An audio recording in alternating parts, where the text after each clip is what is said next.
啊！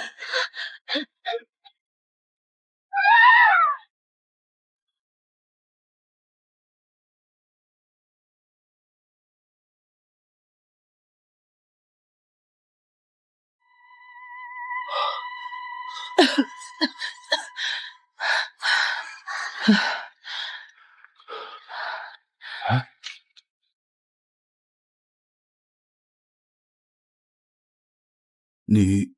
你是凤琴？老李，你咋长这样？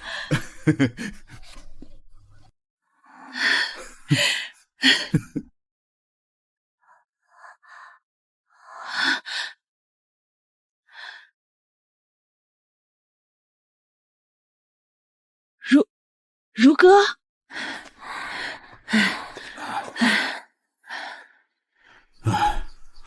我们一家咋突然变成另外3个人了？明明我们都要冲过去了，咋一下就掉下来了？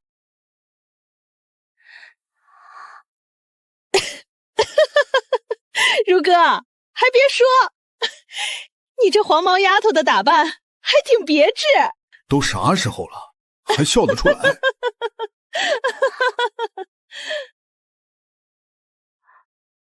又没了。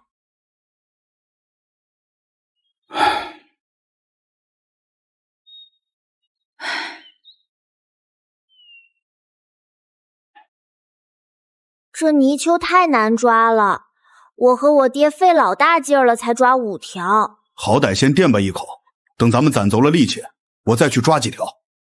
这也没有锅，也没有水，咱们也不能吃泥鳅刺身吧？老李，你身上有打火机不？要不咱们把这几条泥鳅先烤着吃了？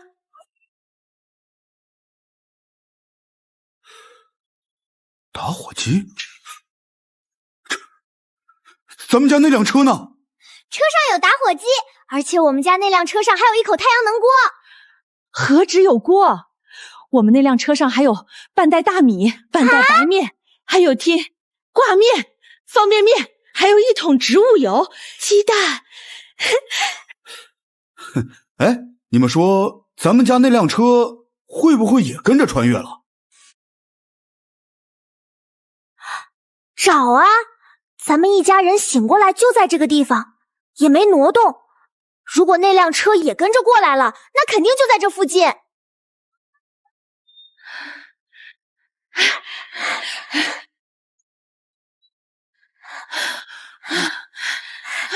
这儿，在这儿！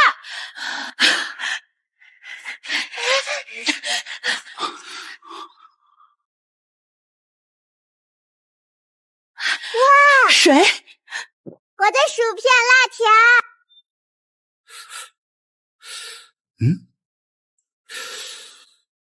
奇怪了，从那么高的地方掉下来，这车居然连块漆都没掉。啥？没掉漆？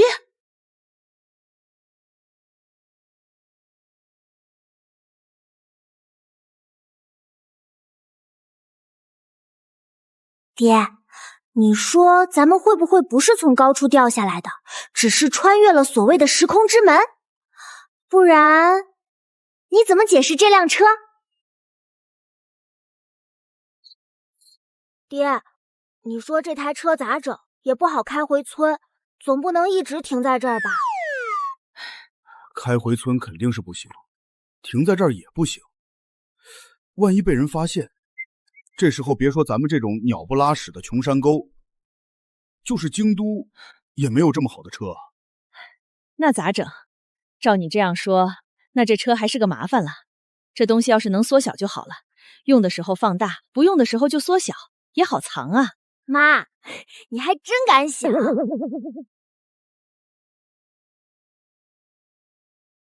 我这手这么有力气的吗？啊！我是不是见鬼了？车呢？咱家那台车呢？爹，你是不是能操控这台车？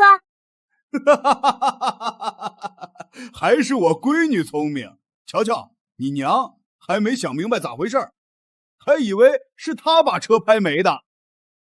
别卖关子了，快说咋回事？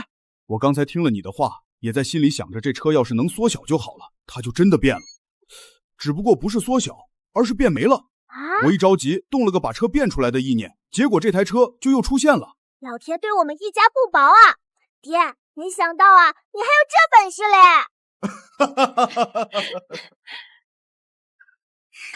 后边，老三，貌似是在喊咱们。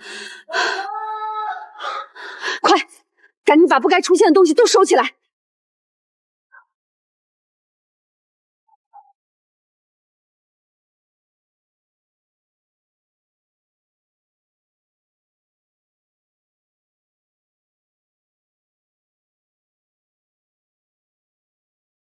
哎呀，这汽车空间真不错，只要能把东西放进车里，就能一起收进去。这和储存空间也差不多，就是有点可惜了。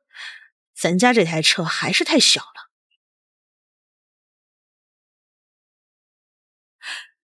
老李，你说这车能不能把人变没？比如咱们3口人都坐进去？啊？娘，你还真敢想。不过还真有这个可能。可咱们也不能再躲了，正好村里已经有人找过来了，咱们一家人呢也该出现了。好，接下来就是飙演技的时候了。爹娘，你们都做好准备了吗？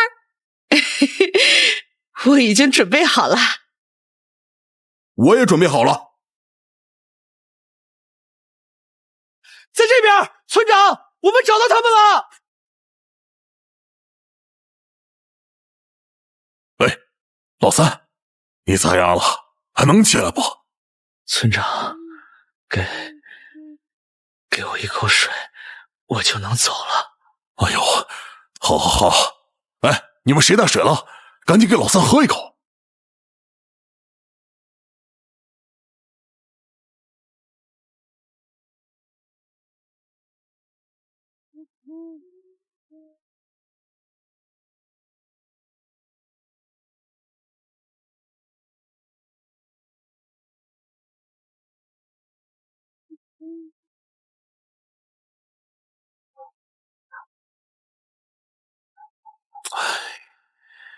这李老师老两口啊，真不是个东西。这儿子再怎么窝囊，不也是你亲生的吗？居然还真能狠得下心，连找都不出来找。难怪村子里有流言说李富兵其实不是李老师的亲儿子。来，走吧，啊，我也跟你们一起去看看李老叔。哎呦，村长您老来了，快请进。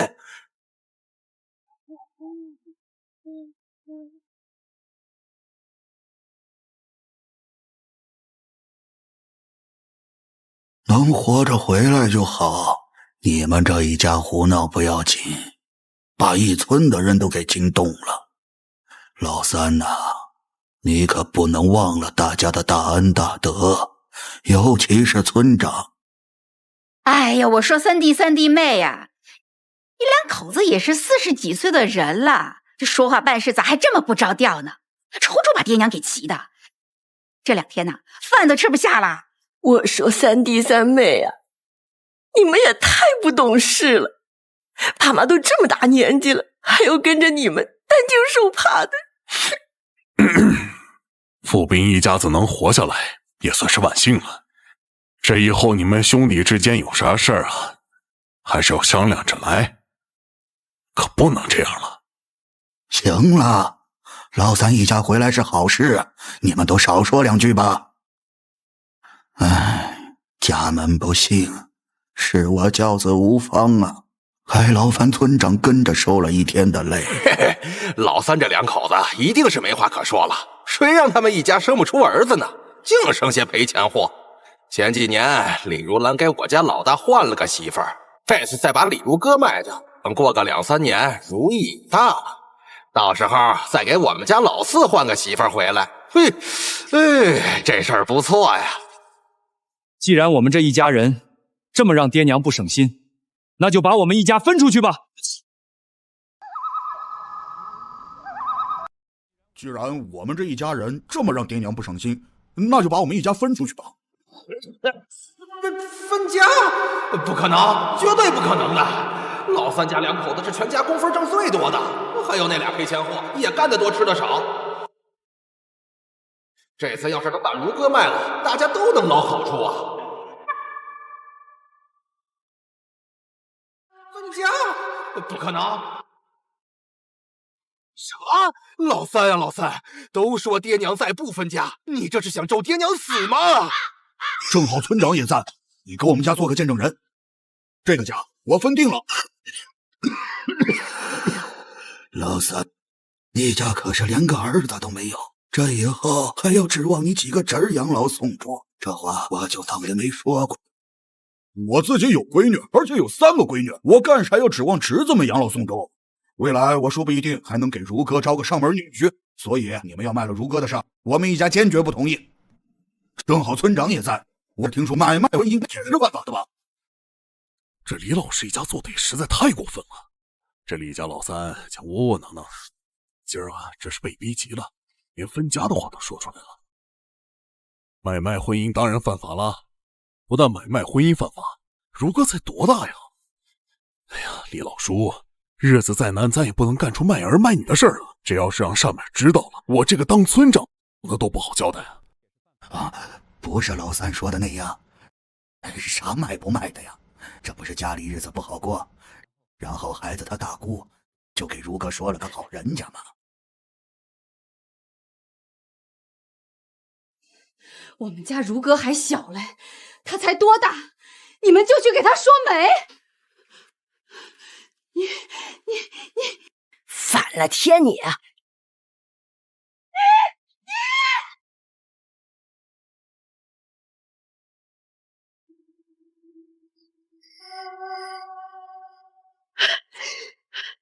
反了天你啊！你一个生不出儿子的贱货呀！明儿我就让老三把你休回家去。凤琴没做错什么，我为何要休她？爹，现在可是新社会。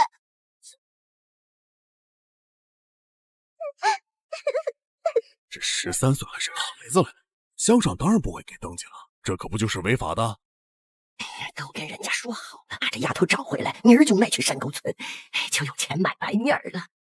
我咋摊上这些个不孝的呀？一个个替他们养大这群赔钱货呀！对待3个儿子差别这么大，似乎哪里不太对呀。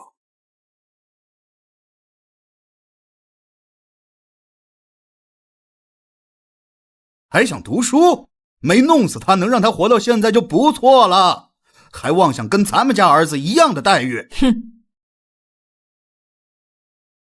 难道这李福兵真的不是老两口亲生的？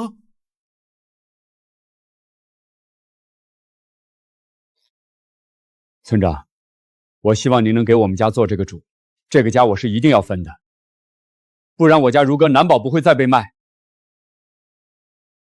我大伯家李如芳，我二伯家李如霞，他们哪个不比我大？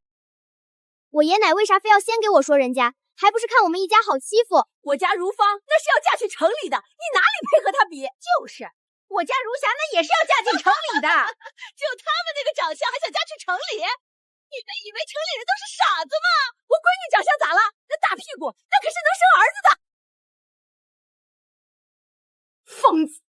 我才不会跟你这个疯子一般见识。老三窝囊了几10年，这咋进一趟山就变得有骨气了？还要从这个家里分出去？老三呐，你要分家那也得明天再说，今天都这么晚了，村长也得回去歇着了，你说是吧？行，明天分就明天分。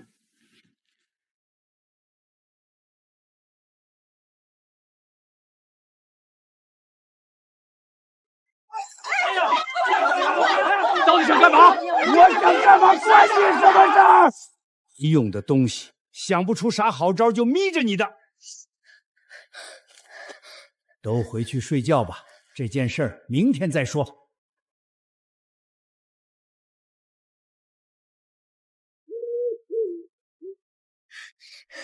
爹，我刚刚听见大伯说坚决不能分家，二伯说这件事儿村长又不是不知道，你觉得你这样做能行？然后大伯和二伯就吵起来了。刚才一家人都在忙着和李老头一家斗智斗勇，倒是把这个小闺女给忘了。没想到这么一个才10岁的小闺女，居然这么机灵。我再去打探一下。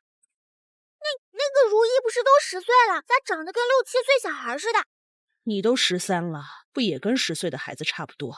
不用说了，肯定都是饿的，咋可能长高？好在还来得及，等从这个家里分出去，到时娘天天给你们做好吃的，保准让你们姐妹俩长得高高的。就这一晚，明天呢，咱们一家宁可搬出去住山洞，也坚决不住这个牲口棚。你说这人怎么窝囊成了这样？都被赶出来住牲口棚子了，居然还在为这个家卖命！打断他的腿！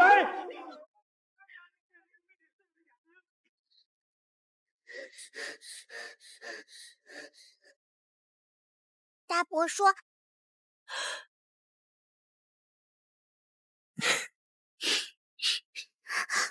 如意，娘的好闺女儿，这几天是不是担心我们了？”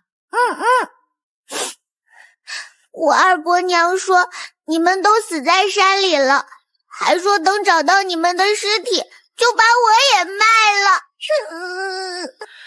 那个臭婆娘，等哪天她落单的时候，娘一定好好收拾她一顿，我让她咒咱们全家。娘怎么突然变得这么厉害了？哼！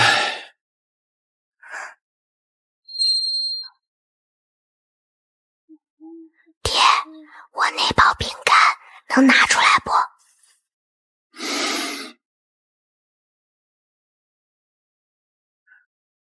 吃吧。这几天我和爹娘在山里遇见了贵人，这些都是那个贵人给的，还给了咱家好多细粮食呢。不过那些粮食都被我们给藏起来了，等咱们从这个家里分出去再拿回来。爷二姐给你的，快拿着啊！好甜啊！二姐，真的好甜。甜就多吃点，这几块都给你。不要，我就吃1块就行，剩下的给二姐，给爹娘吃。老李啊，咱俩这辈子不能白活，一定把这3个闺女给照顾好了。等分了家，咱们就去找大闺女。那个窝囊废，也就是当着村长的面儿敢说几句硬气话，等明早你看着吧，保准又是屁都不敢放一个。想吃现成的了，还不赶紧起来做饭去！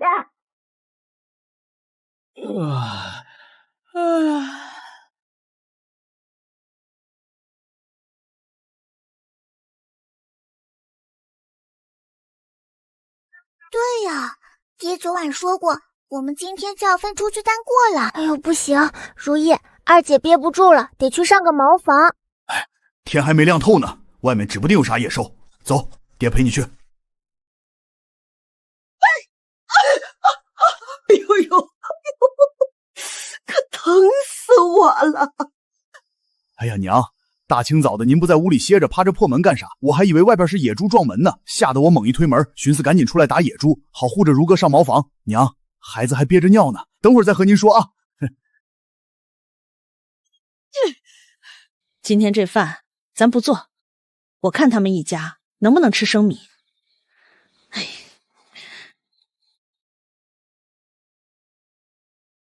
这才几点？你再躺下睡会儿。可是娘，以前不都是你做饭？这几天大伯娘、二伯娘因为谁做饭，天天赶架架，就等着你回来呢。以前是以前呀，这不你爹都说了吗？咱们都要分出去了。哼，这饭咱们就不给他们做了。对呀，咱们都要分出去了，我怎么又忘了这事儿了？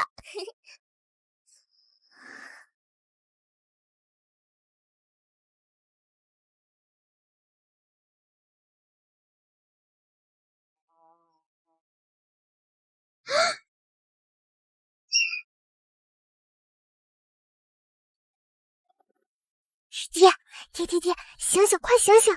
嘘。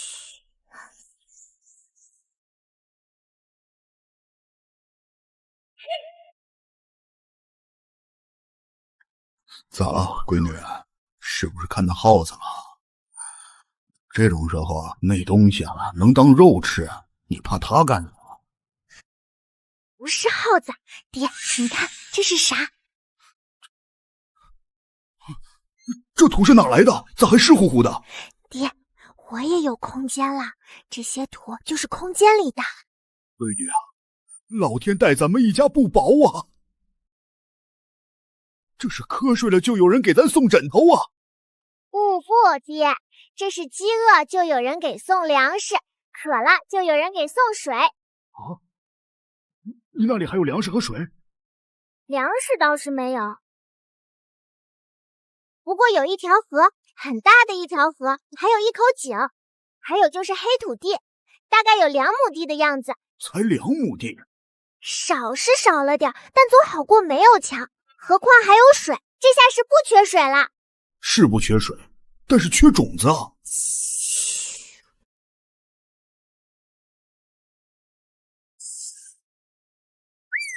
闺女，你看这东西能种不？爹，你居然也可以用意念查看！是哈。爹，你忘了我娘说这叫意念，而且我那个空间吧，也是可以用意念查看的。对，意念。闺女，你那空间是咋出现的？老三，你们一家大早上的睡懒觉不起来做饭也就算了，咋还能把娘给打了？让大家伙都看看，他们那边看看你。哎呦喂，大哥二哥，这可真是天大的冤枉啊！带孩子上个茅房，谁成想娘大清早爬咱门缝上啊！原来如哥是想去茅房呀，这倒也是能理解。现在家家都快断队了，哪还有吃3顿饭的？2顿饭，早饭8、9点钟吃都是早的。你说这早上4点多就去趴儿媳的门？别慌，看我的。哎呀，还不是老三2口子这几天进山里受了罪嘛。我婆婆惦记着儿子，一宿都没怎么睡呀。这不，天刚放亮就赶紧起来，说想过来看看这一家子。如哥这丫头也真是莽撞，你说你就算不是故意的，那你奶是不是你撞的？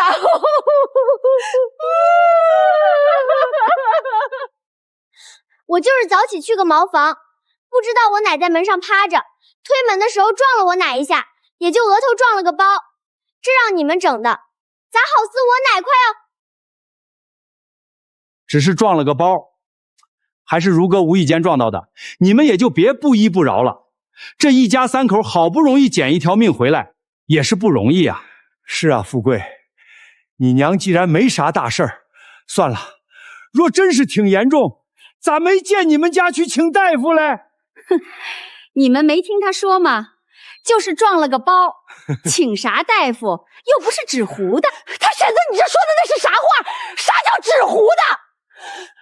我婆婆毕竟也是70几岁的人了，被这死丫头，你个死丫头，推门的时候也不说看着点儿，瞧瞧把你奶给撞的，现在还晕着呢。那就去请大夫啊，该吃药吃药。你们这样堵在我家门口，是真担心咱娘啊，还是没事找事？哼，那你还愣着干啥？还有脸说这样的话？还不赶紧去给娘请大夫？老李家这是没人了吗？那么多孙子重孙子，还非要我这个当长辈的去请？他们这是欺负人欺负习惯了，家里啥活不是咱俩的。老天爷啊，你赶紧这个也瞧瞧吧吧！李富贵和宋桂花真是要逼死我们一家啊！老妈这演技爆棚啊！太聪明了，老妈的短剧看来真不是白看的，这就派上用场了。娘，爹，我爷奶和我大伯一家就是想咱们一家死啊！这几天你们不在家，他们连口迷汤都不给我喝。合着我们家演技最好的在这儿呢。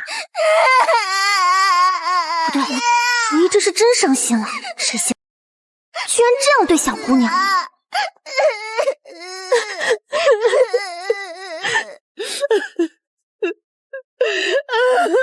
娘儿几个都这么惨了，你们还在这里咄咄逼人，还是不是啊？就是啊，真不地道，还是不是亲兄弟啊？你个懒婆娘站在这躲啥懒？三弟妹昨晚刚回来，你个当嫂子的多干点活咋了？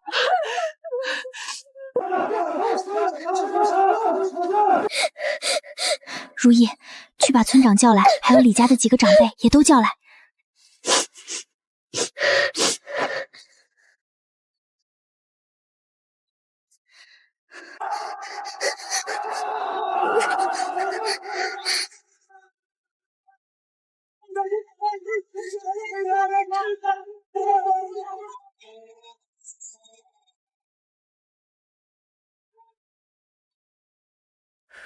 老师啊，那就让老三一家分出去吧。傅斌一家想要分出去，那就分出去好了。不过有些话，可别说我这个当爹的没提醒你们。这年月抱成团都未见得能活下去，你说你这个时候闹分家，那不是找死吗？爹，你错了。正因为这年月日子不好过，咱们才更该自己过自己的。咋说？老三，你说说你的想法。三爷爷，你听说过这句话没？一个和尚挑水喝，两个和尚担水喝，三个和尚没水喝。好小子，没想到你还有这心眼儿。好好好，那三爷爷就等着你分出去之后能有水喝。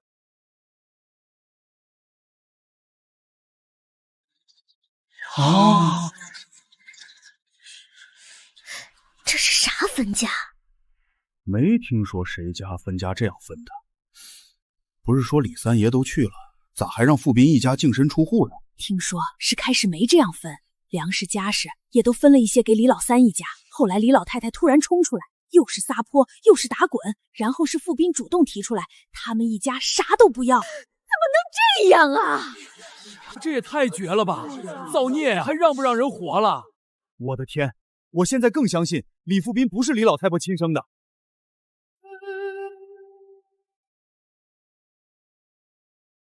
富斌，分出去日子也不好过，不然就去求求你爹，磕个头，道个歉，说几句好话，说不定你爹娘心一软，就不会把你们一家轰出去了。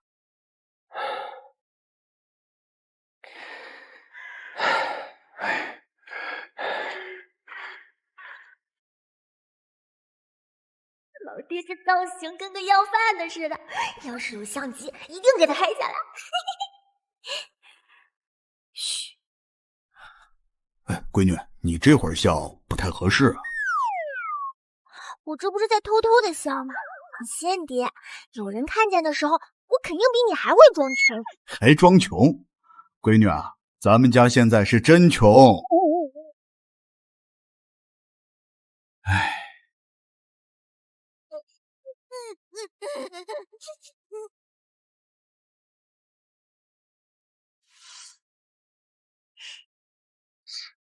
吃吧，偷偷的吃，别上火。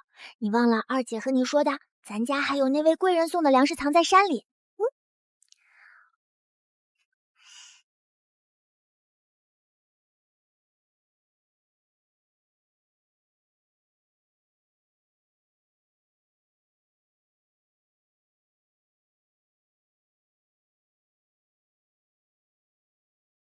来，闺女，慢慢吃。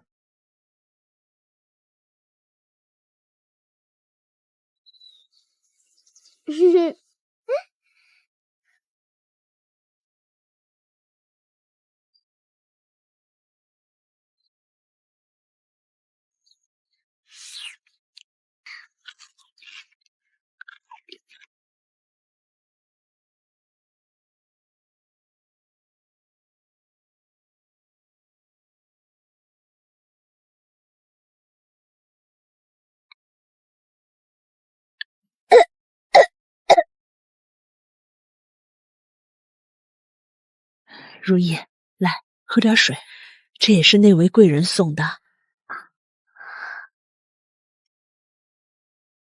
大家都没舍得喝，藏起来就是为了和你分享的。一家人不能睡在露天地里，咱们得搭个棚子。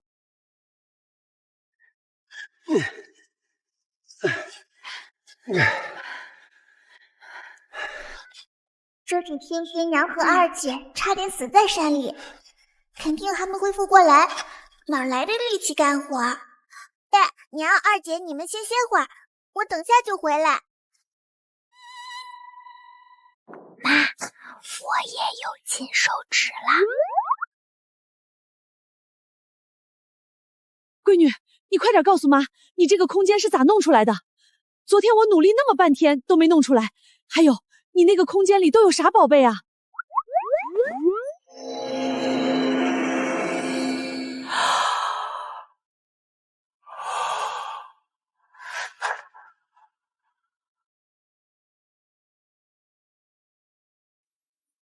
我昨天不是捡了一块玉石，好大一块。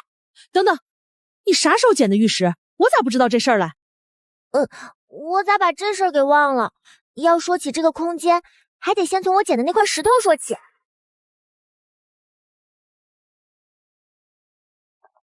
然后我就把这件事给忘了，直到今天早晨去茅房。你们知道的，这儿条件苦，茅房里没有厕纸。我一劈那个棍，一下就把我手给拉出血了。那后来呢？后来我就去兜里掏，你们知道的，这都是多年养成的习惯。我还以为我兜里有纸巾呢，可能是我的手指碰到了那块玉石，完了那块石头就不见了。然后我就发现自己身上多了个空间。哎呀妈呀，这也太神奇了！老李，闺女，你们觉不觉得咱们一家三口都不是一般人？那啥，媳妇儿，貌似你还是一般人吧？不是的，娘，我和我爹可不是一个意思。我的意思，你也是有可能变不一般。谁说我没啥变化？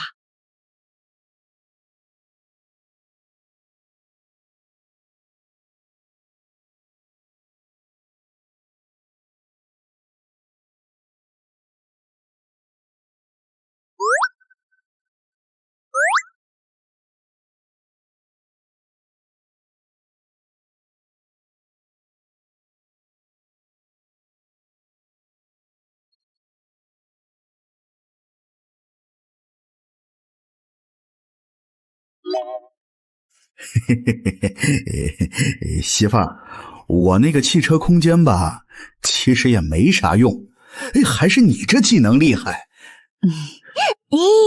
妈妈，我那个空间里就一块黑土地，还不大，然后就是河水和井水。你空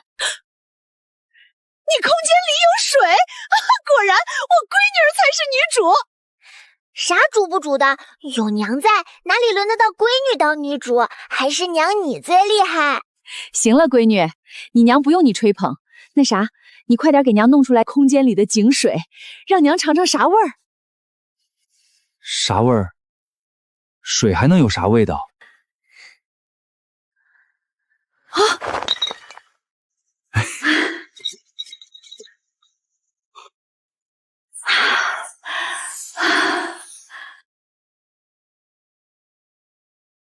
不是，这水真的很好喝吗？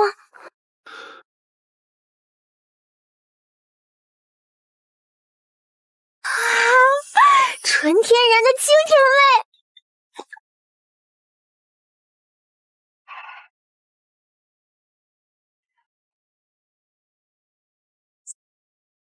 爹娘、二姐、二丫、狗蛋他们都是过来帮咱们家干活的。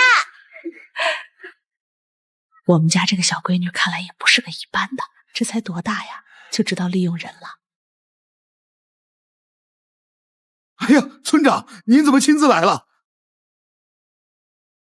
哎，乡里乡亲的，大家伙都搭把手，帮着副兵家把棚子搭起来。谢谢乡亲们，谢谢乡亲们。一二七。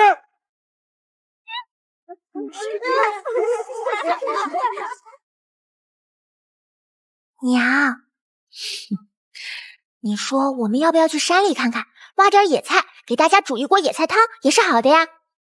行，走的。反正这里也用不着咱们娘俩了。村长，大热天的，大家连口水都没喝，他娘俩是进山挖点野菜回来犒劳大家呢。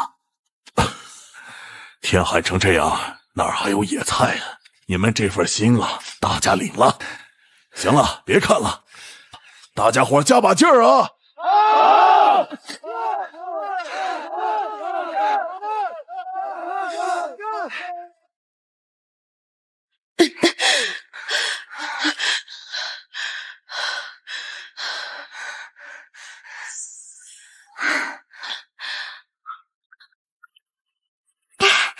这水真是解乏呀，就是不知道还有没有别的作用。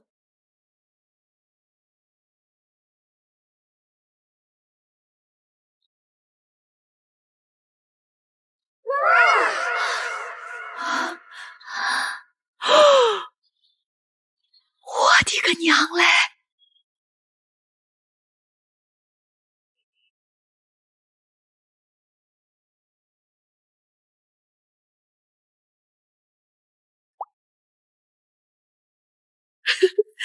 闺女，够了，这老多，咱们可咋拿回去啊？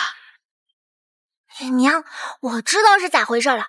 这地底下肯定有很多这样的野菜种子，然后今年一场雨没下，这些野菜就没出来。结果现在被我用河水这么一浇，你瞅瞅这些野菜给急的，都恨不得拍死前辈，踢走后辈，连滚带爬的往出冒呢。闺女儿，那要是遇见了人参种子，你是不是也能浇灌出一堆人参？娘，你听啥动静？闺女儿，我咋感觉有很多动物的脚步声在往这边来啊？是吧？我也觉得那些声音不对，好像还有撞击声。娘，我先把东西收起来，咱们赶紧离开。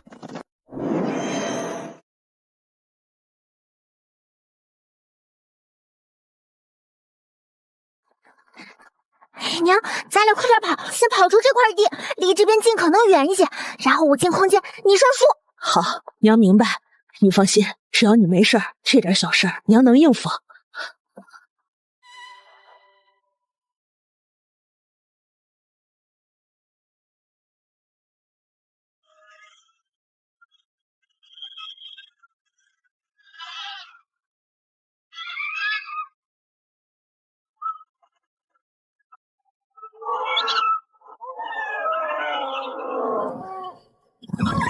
看来这些动物都是冲着空间水来的。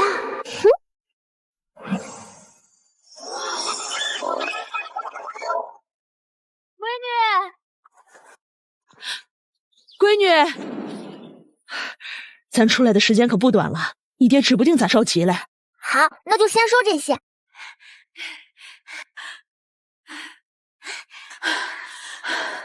闺女，爹以后能不能过上好日子，可就指望你了。那必须的，最起码以后咱家不会缺肉吃了。你是说这野猪是你们娘俩捡的？它可能是跑太快了，一头撞树上了，就被我们捡回来了。那这一大桶野菜，我们找到了一处洼地，长满了各种野菜，等明天带着大家一起去挖。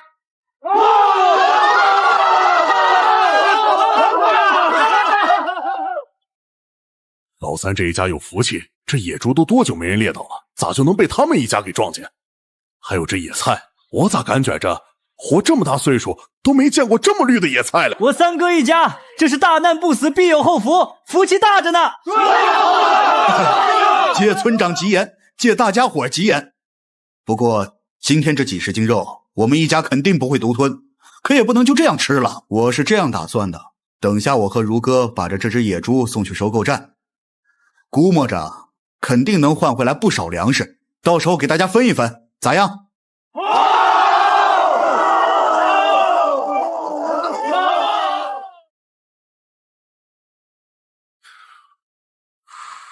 这老三家刚刚分出来，又是净身出户，要是真能换点粮食回来也是好事儿。我们大家就不要跟着分了。刚刚老三两口子不都说了吗？明天会领着大家伙去挖野菜，这已经很难得了。你们说是吧？对，村长说的对，我们不分，这野猪本来就是你们家的，我们凭啥跟着分？对，凭啥？就凭大家伙饿着肚子还在帮我们家干活，凭这一点，我李富斌就不会让大家伙这活白干。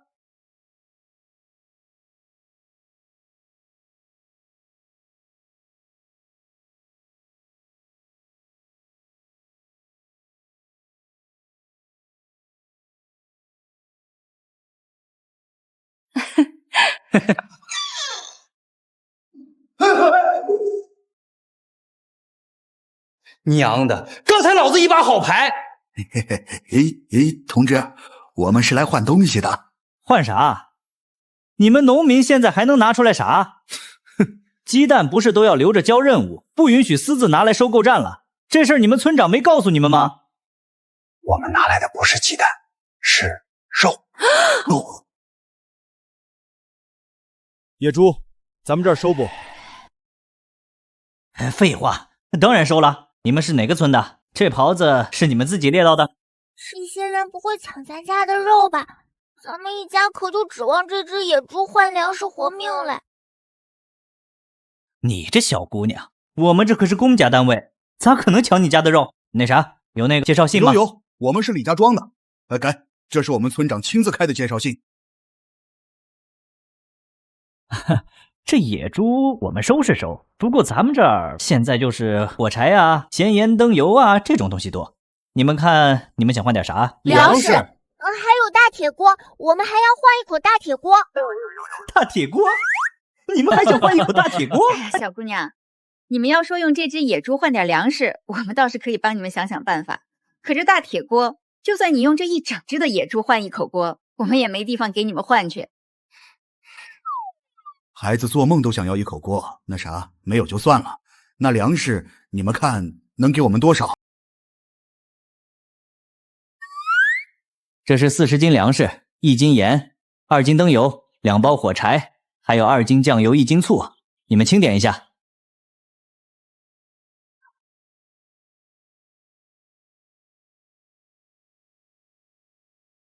这个破坛子一看就是个老物件，少说也有上千年的历史。只是可惜呀，被钻了好几个窟窿。我再领你们去供销社看看，有处理品的话，你们还可以捡点肉。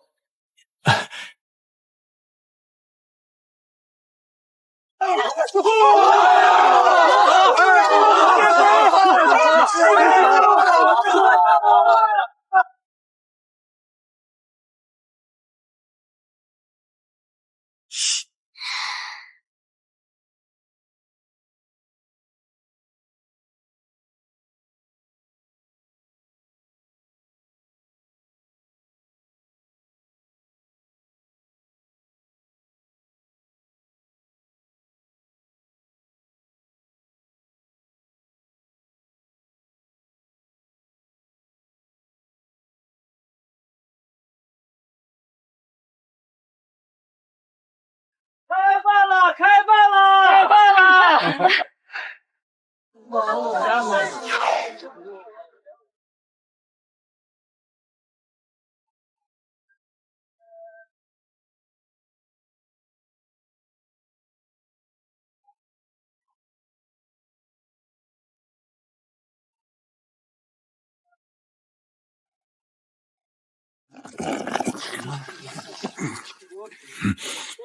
老三呐，你媳妇儿这做饭的手艺，真不是一般人家婆娘能比得了的。村长叔说的是嘞，我还记得前年咱们吃大食堂的时候啊，那几个女人就数三嫂的手艺最好。对，三嫂子做的那个野菜团子，那叫一个香嘞。那啥，改天挖回来野菜，我再给你们大家做。哎呦，三嫂，你就吹吧，先不说能不能挖回来野菜哈，就是大锅，你家有啊？啊，是哈，蒸野菜团子必须得用大锅。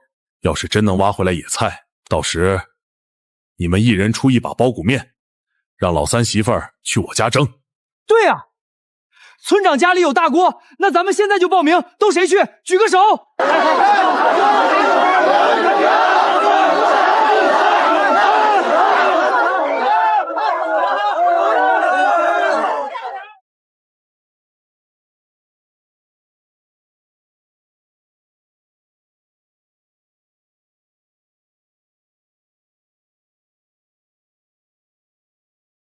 我终于有家了，我可得保护好我们的家。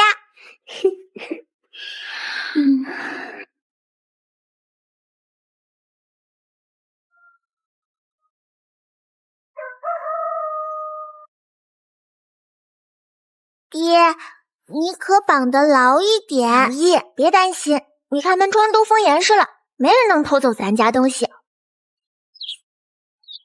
村长爷爷，你们来啦！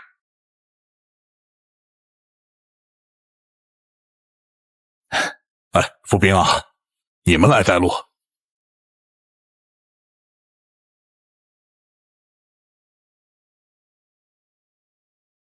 爸爸妈妈不在家，我可得把家守好了。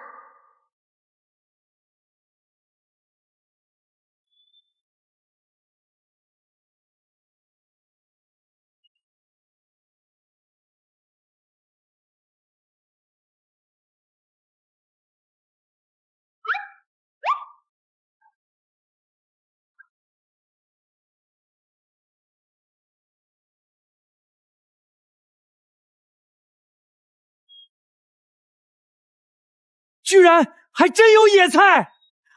我的妈呀，还都这么绿，看着咋好像这些野菜都是新出来的呢？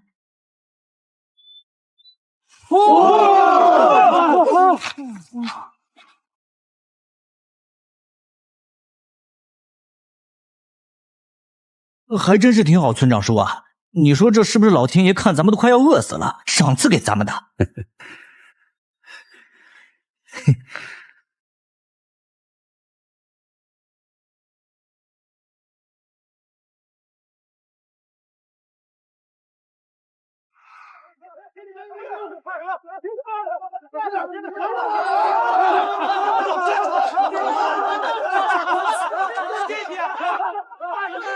二娃子，你瞎说啥嘞？哪儿来的老天爷？这就是碰巧了。这几个大坑不缺水，让富边媳妇儿和他闺女瞧见了。哎呀，我想把这件事和村里人都说一下，明天让全村人都进山，多找找这样的深坑嘛。村长，我觉得这样不妥。你想啊，这件事要是村里人都知道，难保会传出去。这外村的人也都跑到咱们这儿来挖野菜，你让是不让啊？他们别的村不会也学咱们进山去找呗？说不定他们那里也有这样的深坑呢。万一他们那边没有呢？我就怕上面到时候把咱们这儿当成宝地给征用了，你说那咋整？那还用说？当然是不让啊！可要是上面让呢？毕竟这大青山不是谁家的，人家要是说了，只要不怕远，谁都可以来，那咱们村可就热闹了。今天这件事啊，你们大家要是不想再挨饿，不想被饿死，谁都不许传出去，就当没发生过。回去让你们的婆娘和孩子把嘴管住了啊！我听说现在城里可缺菜了。府兵，你是不是有啥好主意啊？我们可以拿这些野菜去城里换粮食。行，这件事啊，既然是府兵你提出来的，那你就去试一试。不过咱们丑话说在前面，如果府兵因为给大家换粮食换出事儿，我徐顺利是主谋，你们大家一个也跑不了。我们绝对不把这事说出去。那大家今天挖的这些野菜就不要都拿回家了，否则万一谁家婆娘孩子管不住自己的嘴。明白明白，对，少拿回去点，够今天吃的就行。哎，就放在府兵家里吧，他们家那消停，跟前也没个邻居，比放在村不安全。这谁干的？村长伯伯，我们家这是被人给抢了，你看要不要去公社报公安呀？是嘞，这肯定是让人给抢了。这哪是什么小偷小摸？估计来的人还不少嘞。哎呀，这还得了？咱们村这是来抢贼了，这可不是小事啊！村长，我往公社跑一趟，我去报公安。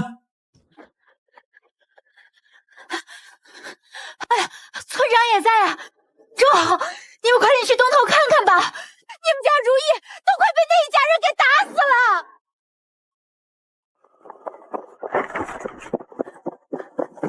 你赶紧去把李三爷叫上，就说李老师一家无法无天了。哎，好嘞，我这就去叫李三爷。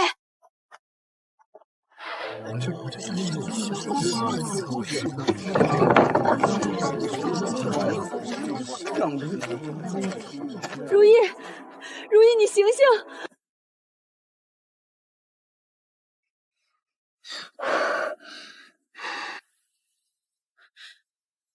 看好你妹子，别的事不用你管。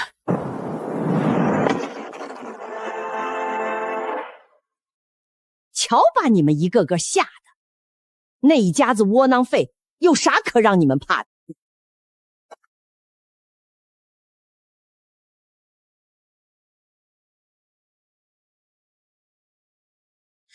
你们一家子都给我听着！如果我闺女今天有个好歹，我定要你们一家子给我闺女陪葬！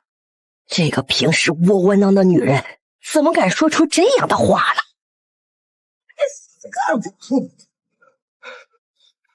他是不是疯了？先别管这些了，都赶紧出去拦住他！老大，你个窝囊玩意儿，她一个女人，你怕她啥嘞？再不出来，我就一巴子烧了你们全家，谁都别想活！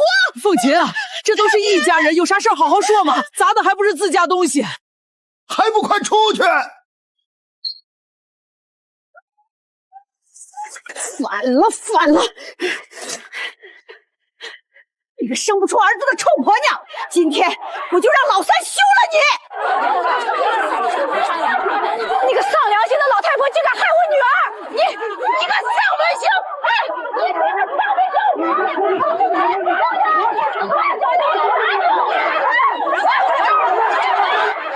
星！凤琴，你这是干啥？闺女还在那儿躺着，生死不知，你不赶紧送闺女去卫生院，咋这有啥用？对，老李你说的对，咱得送闺女去住院。去医院，这不得花老大钱了吗？而且得往城里送。青山公社那个卫生院有啥用？啥药都没有，大夫也都是半吊子，那哪能把我家闺女看好？如意那闺女到现在都昏迷着，看着真是惨啊！哎呀，这青山医院可贵着嘞，这得好好花你们几个大钱。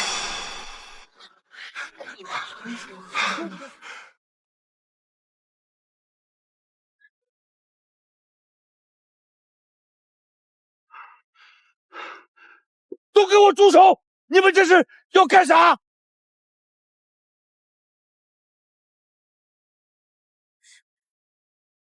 村长，你来的正好，你看看富斌媳妇儿把我家给砸的，老天爷呀，这还让不让人活了？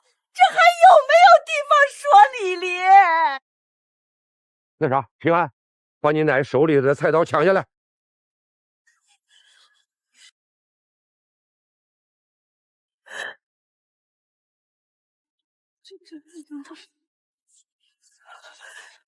当初咋给老二家说了这么个棒腿媳妇儿？我的命苦啊！亲儿子打了狍子，居然都不说给亲爹娘送点过来。你不知道你娘我就爱吃肉吗？老三，你不孝啊！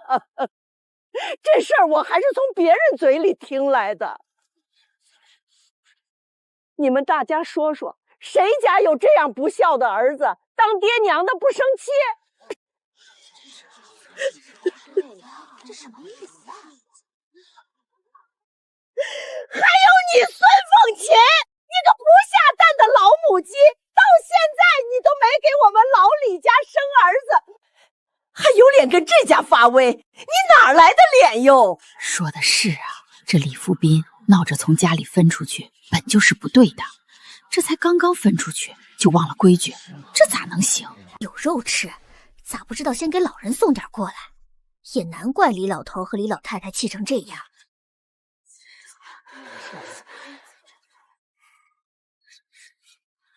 我们家昨天分出去，连粒粮食都没有。这件事村长伯伯可以给我们家作证。那只傻狍子是自己撞上来的。难怪，我这还琢磨呢，就这家人，咋可能打到狍子嘞？原来是老天爷主动送来的。他大娘，你可小点声吧，这事儿咱们知道行，可别嚷嚷出去啊。就是啊，这可怪不着富斌一家。我这活了半辈子，还没听说谁家分家是这样分的，居然连1粒米都没给，那不是明摆着要饿死这一家人吗？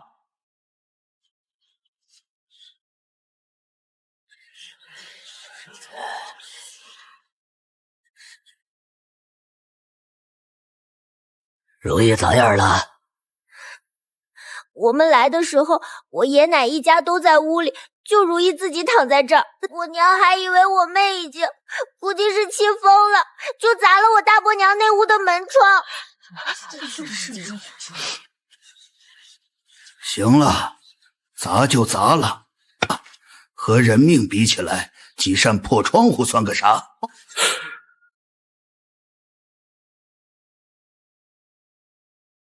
不可能的，再是一条龙，被他打压了40几年，也早就变成虫了。这就对了，这个窝囊废就该是这样的。我的命好苦啊！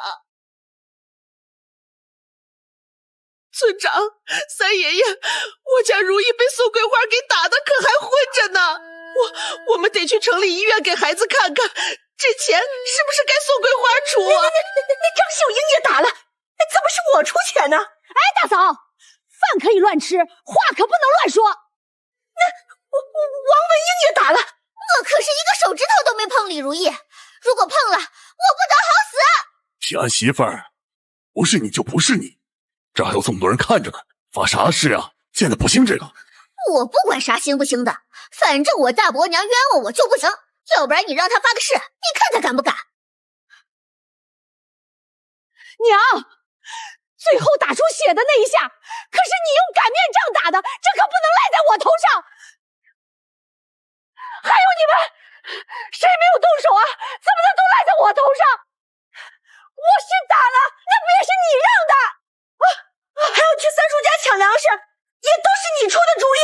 对，梁主媳妇说的对，都是宋桂花这个臭婆娘出的主意。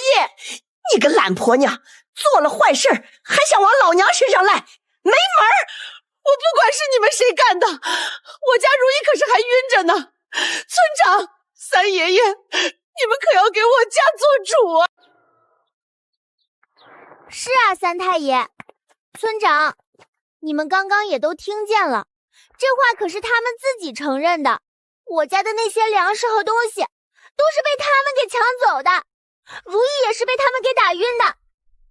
三爷，昨天富斌一家净身出户，1粒粮食都没拿，这件事儿你我都见证了，要不然我也不会给他们一家开这张介绍信。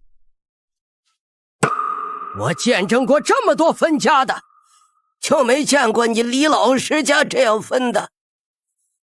也是富斌这一家运气好，命不该绝，换了点粮食回来，还被你们给抢了。咋的？你们这是不逼死这一家不甘心呐？三叔骂得对，是我没管教好家里人，这事儿我也有错。还愣着干啥？还不赶紧去把老大媳妇儿从老三家里抢来的东西还回去！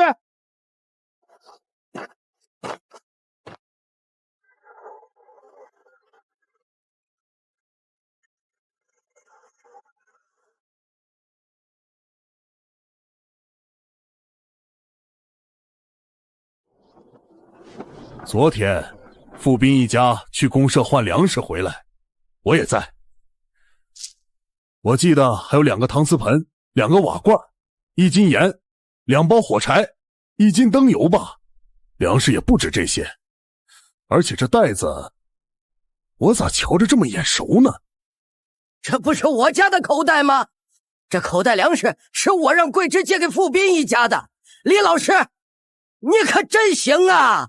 你们这一家人还真是雁过拔毛，比强盗也不差啥了。真不是个东西。哎，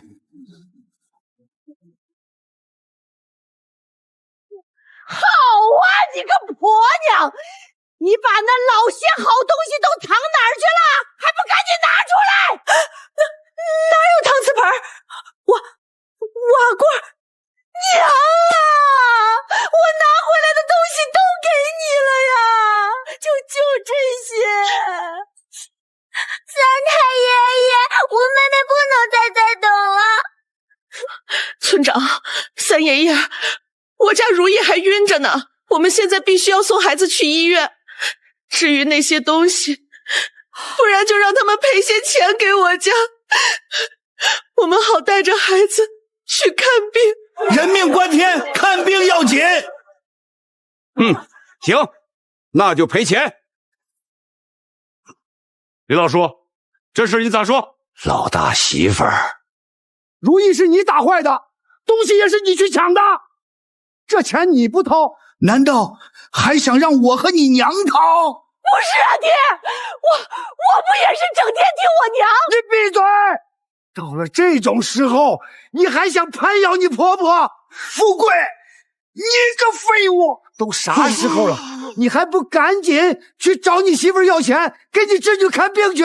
你个臭婆娘，还不快去拿钱！哎呦！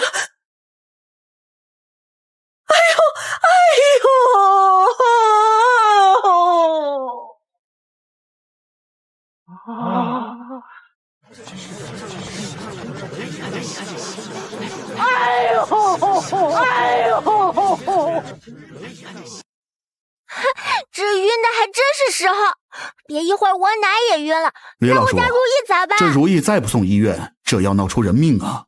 咱们村儿可就管不了这事儿了。还愣着干啥？还不赶紧去拿钱？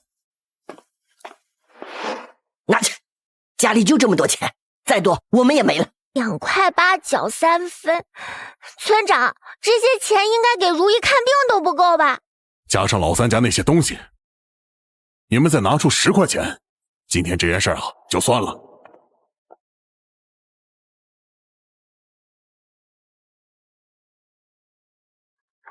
赵大叔，你先停一停，我喂这匹马吃点东西。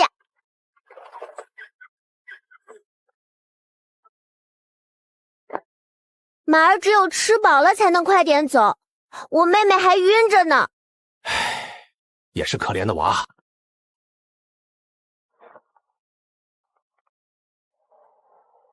等着，等我找到好吃的草，给你多割一些草吃。保准比野菜还好吃。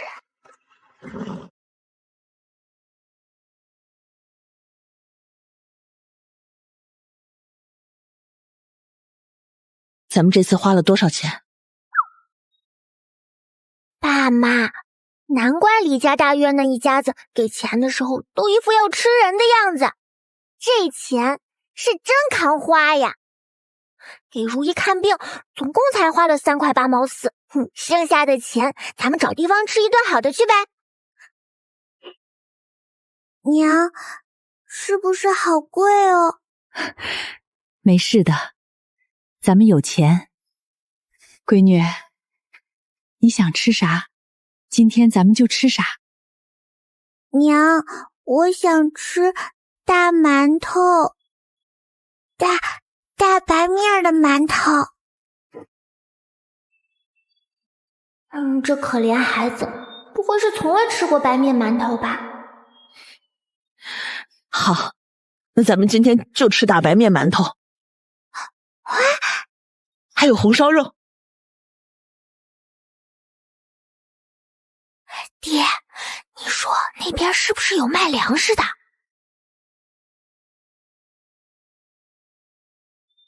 刚刚那几个人背的好像都是粮食。那几个人拐进去的那个胡同里应该有家粮店，不过那种地方是不会卖给咱们粮食的，那得是城镇居民才有资格去粮店里领粮食。咱们赶紧走吧。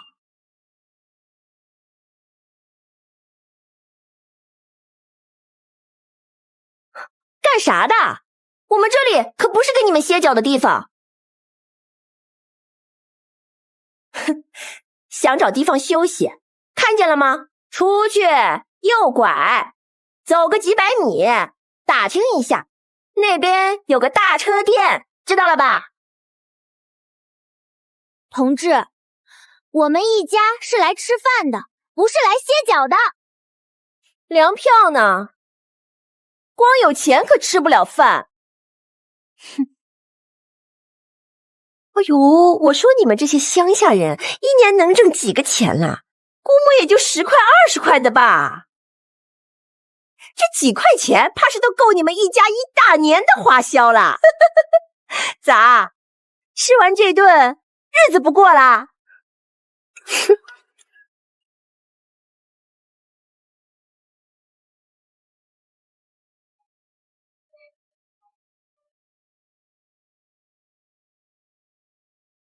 我用这个抵粮票可以不？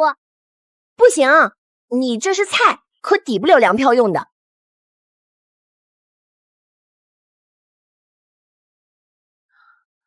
你们这种野菜还有多少？我都要了。算了，你们想要粮票是吧？正好，我这里有你们需要的粮票。啊！我说你这人，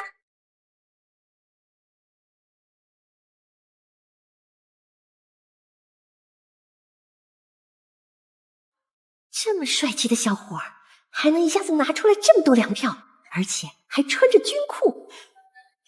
这人就算不是个当兵的，他们家里人也一定有在队伍上当官的。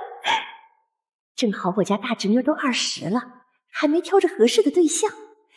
要是能攀上这门亲事，那啥，小姑娘，那你就把这些野菜都给这个小伙子吧。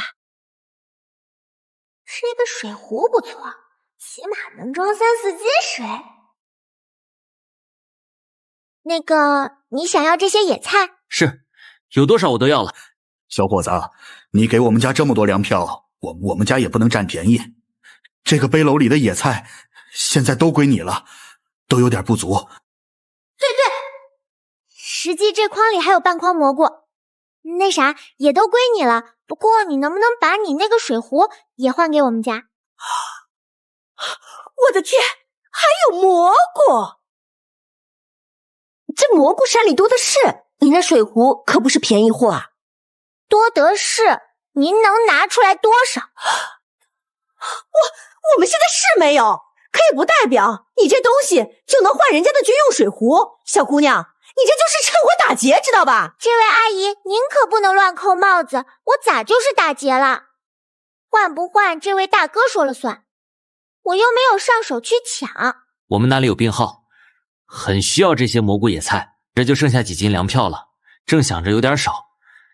正好这位小姑娘喜欢这个水壶，那就换给你了。快，把你们那的野菜快点收起来，别占着桌子。你们一家想吃啥，赶紧点。4碗大米饭，再来10个不10个馒头，1盘红烧肉，1个炒干豆腐。这家怎么是这姑娘当家？4碗大米饭6毛钱，8两粮票，10个馒头8毛钱，1斤粮票，1盘红烧肉1块5，肉票半斤。哼，你们好像没有肉票吧？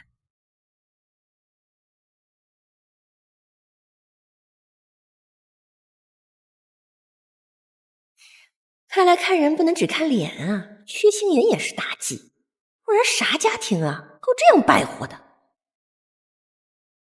呦，一顿饭吃这些钱，这日子这是不打算过了。这些个乡下人，只吃了这一顿就不活了还是咋的？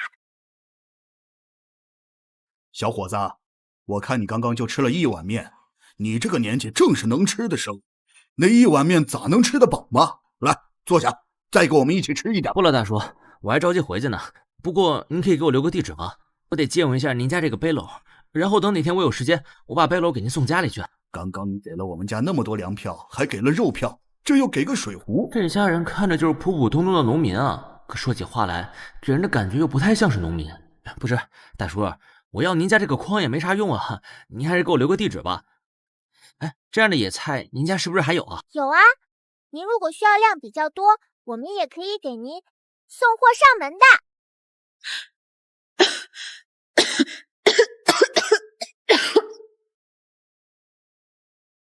闺女儿，你忘了这是什么年代了？这时候不允许个人做买卖。那啥，我们一家是青山重工社李家庄的，我叫李富斌。你去的时候都不用打听，村西头独一户，那就是我们家。行，李大叔，那这筐菜我就背走了，改天给您送筐去。好嘞，那啥，我们也不着急着用，你啥时候有空，或者是顺道送过去就行。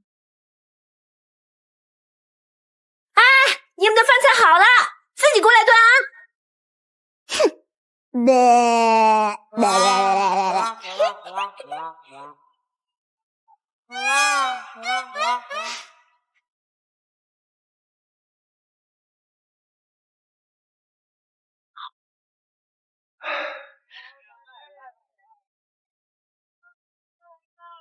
现在的钱真看花，爹，我这还有5块多，等下咱们去供销社买点啥去啊？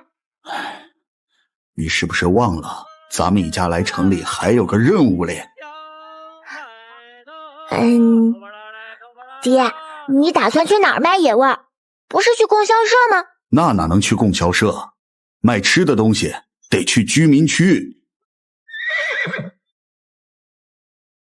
凤琴，你和如意在这边等着，我跟如哥去就来。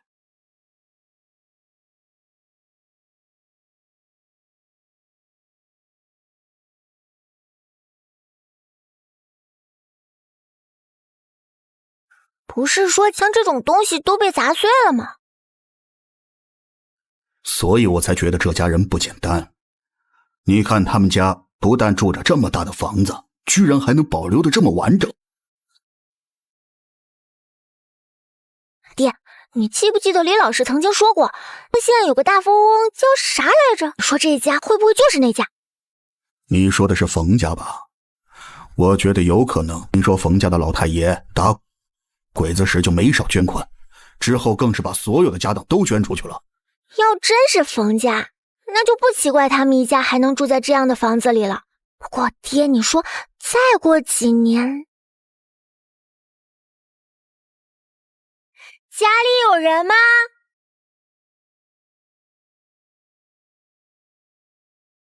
你们找谁呀？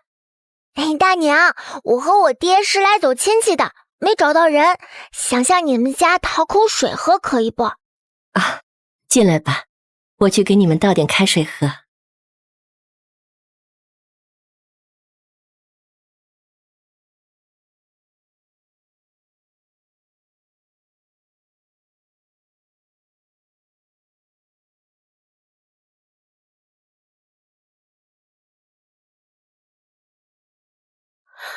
咋会有这么相像的两人？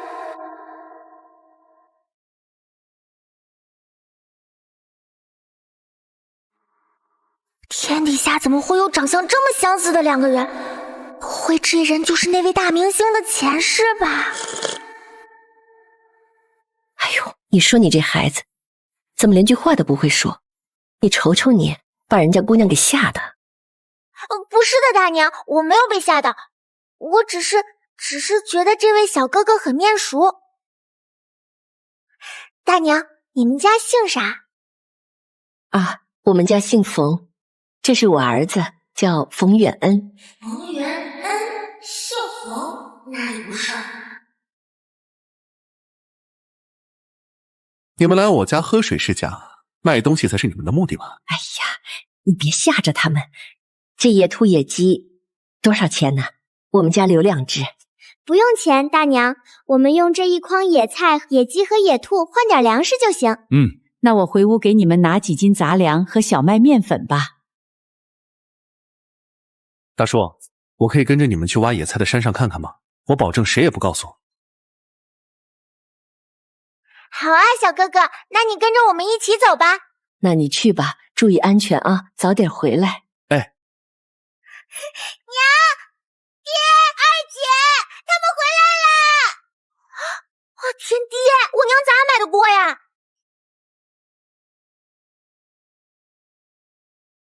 娘可厉害了，一下子就把那2个小偷给按到地上了。然后那位大叔为了感谢娘，就给了娘一口锅。这位是？嘿，娘，咱们的野味野菜都卖给了这位小哥哥家，他想去咱们那里看看，他答应给咱们保密。哦，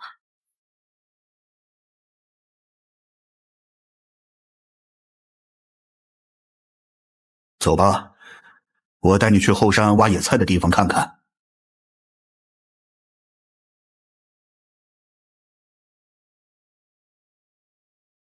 如意，你先和娘进屋，我去把咱家那些盆碗罐找出来。如意，走，跟娘进屋把炕烧一烧。我觉得再烧烧，这炕明天估摸着就能睡人了。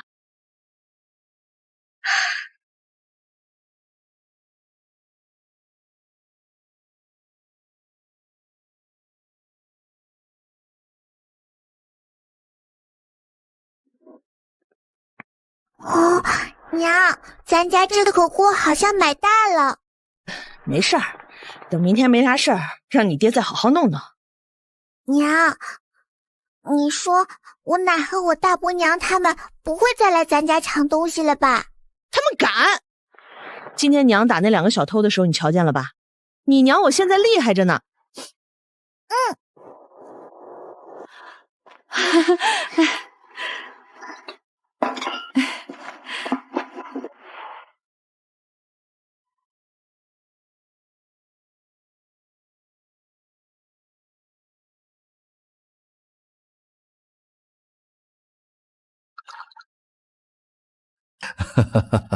都拉走了，说是5斤野菜给1斤粮食。哎，没想到那个冯元恩年纪不大，倒是个有本事的人。那太好了，吃饭吃饭。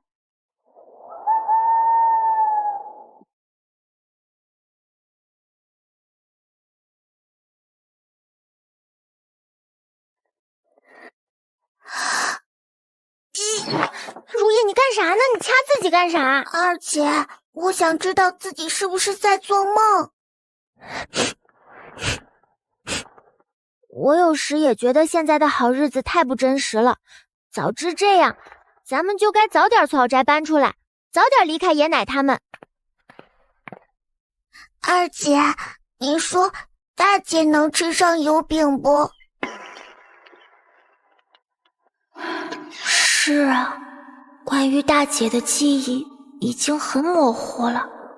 大姐李如兰当年是和李富贵家3儿媳江玲互相交换的，李如兰嫁给了江玲的大哥，江玲嫁给了李家旺。这着急了！现如江玲生的那个女儿都7、8个月大了，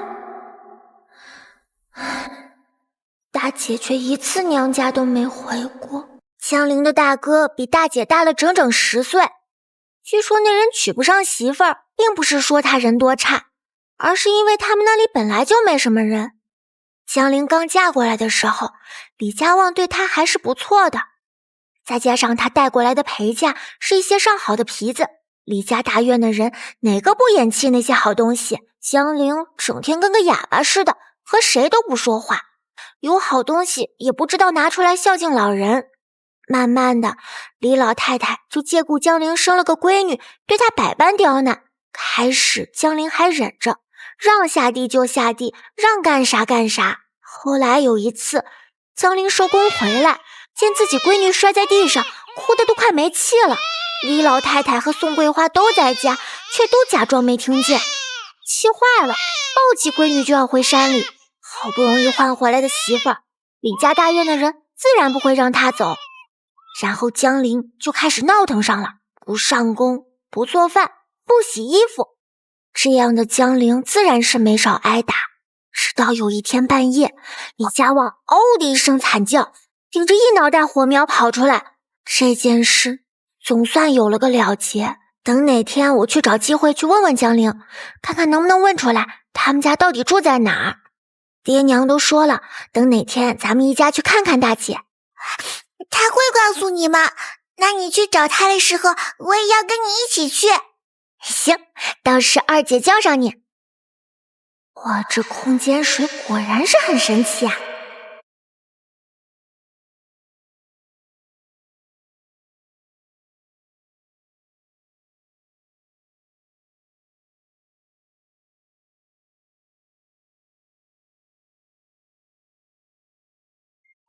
什么味儿啊？这车怎么什么人都拉？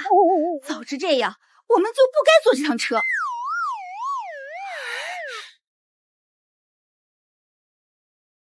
我身上咋可能有味儿？我昨晚可是在自己空间里好好洗了个澡，而且还弄出来不少水，让爹娘也洗了个痛快。闺女，多一事不如少一事，和这种人较什么真儿？爹，你觉不觉得这身衣服有些面熟？是不是在哪个小品里看见过？生男生女老爷们是关键，你种的是茄子，能长出辣椒吗？超生游击队吧。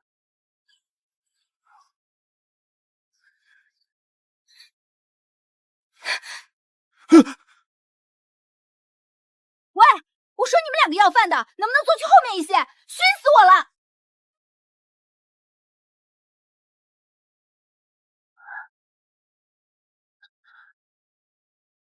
我说你们这对父女咋回事呢？我对象说你们身上有味儿，你们就坐远点儿，这事儿不就完了吗？我说你这年轻人，你说别人之前怎么不先闻闻你们自己身上都啥味儿？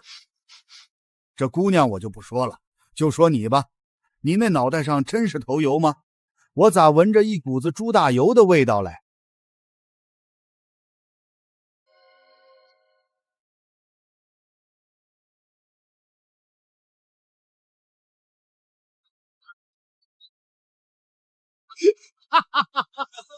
你个臭要饭的，我今天非撕烂你的嘴不可！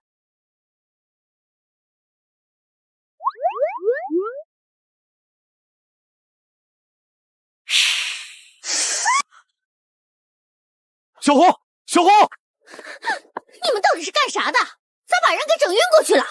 各位好心的同志们，你们说我们妇女干啥了？我们坐在这儿动都没动啊！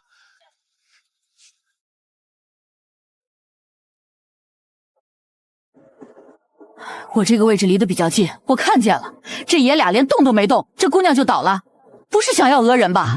对。我没有撞晕，我是真吓晕了。这姑娘身上有蛇，而且是一条毒蛇。开啥玩笑？这位大姐不是疯了吧？她一个小姑娘，玩啥不好？玩蛇。你说你这姑娘咋能满嘴跑火车嘞？你是想把大家都吓晕，陪你一起讹人咋的？我看她就是那个意思，这心思比蛇都毒。你们都被他给骗了！刚刚他的确拿着一条蛇啊！一定是被他藏在筐里了。这两个筐都是他们父女俩的，那条蛇一定就在筐里。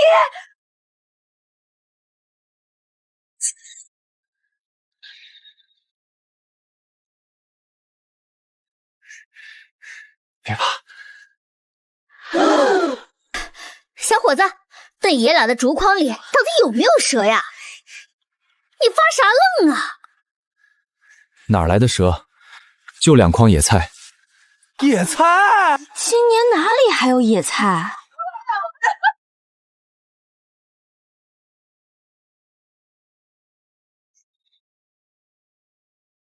让一让，让一让。哎，姑娘，你们父女俩背这么多野菜，是进城看望亲戚的吧？那啥，你看能不能换给我点儿？我这里正好有2张肥皂票。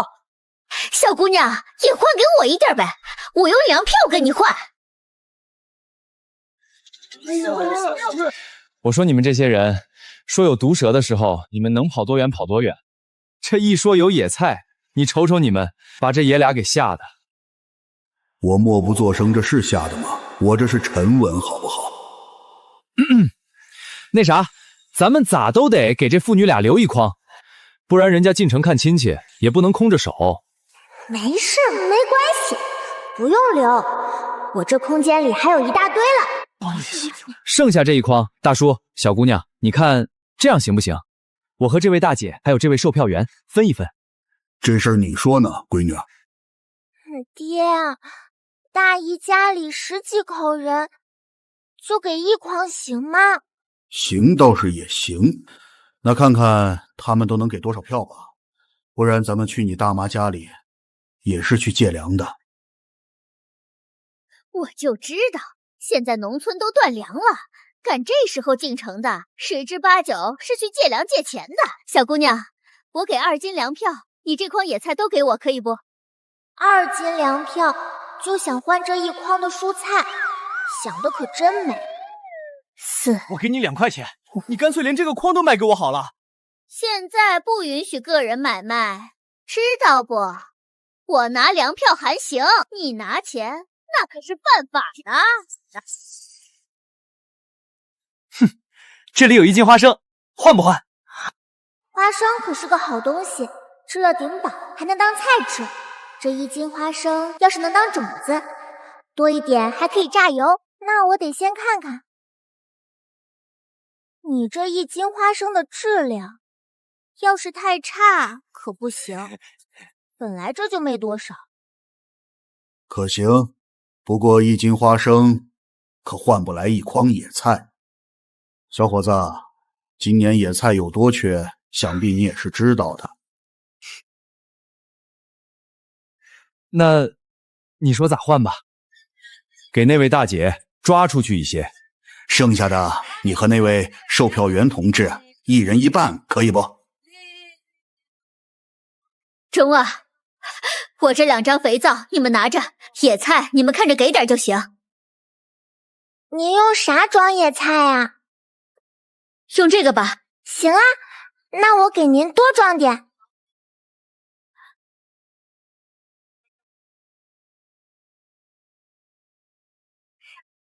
小姑娘，你这给他那么多，那剩下的哪够我们分啊？小姑娘，我们给的可是粮票。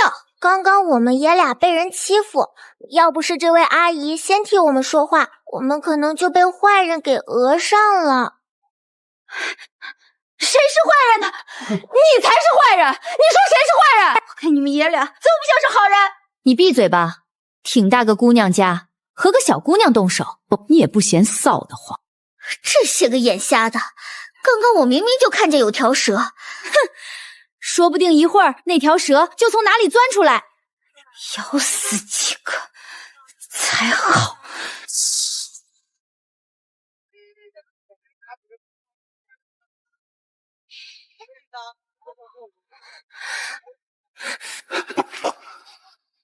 走吧，小红，咱不跟这种人一般见识。没看他们都混到拿野菜换粮食的地步了。哼！谢谢你。这俩人倒是般配，那身上的味道可熏死我了。咱们找个地方，闺女，你把空间里的那些野菜、蘑菇什么都拿出来，你看着，爹去带买主过来。行啊，爹，你放心去吧，我就在那边老老实实等着你。哼！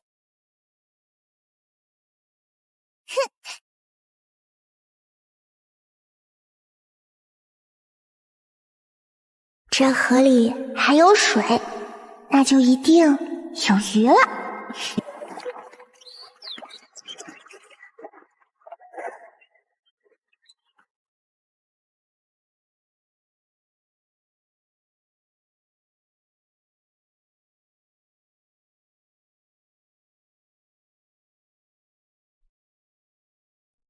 1条、2条、3条、4条，坏鱼4臭鱼，你跑啊跑啊！哼！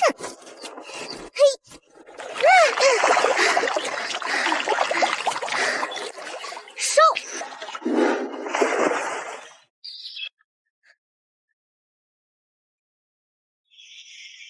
爹，我在这儿呢！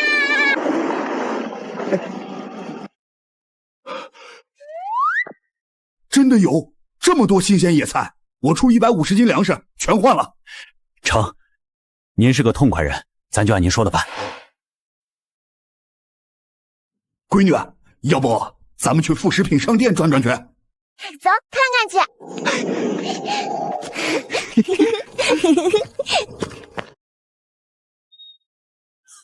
同志，麻烦您受累，给拿包红糖吧，家里急等着这红糖用呢。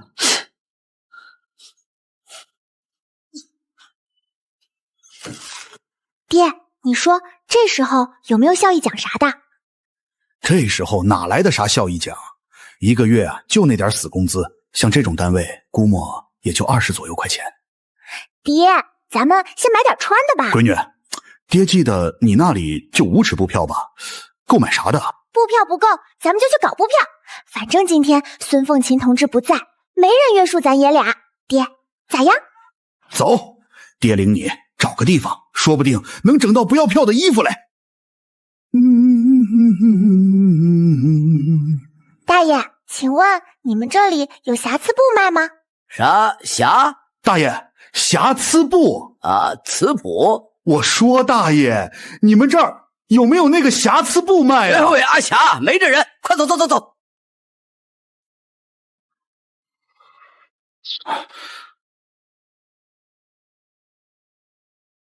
大爷，这条鱼给您回去炖汤喝。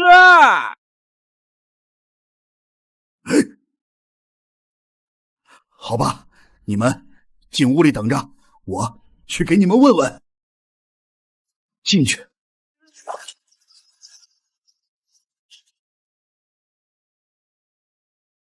楚大炮，你快着点儿！要是被姓杨的逮着，又要说我擅离职守。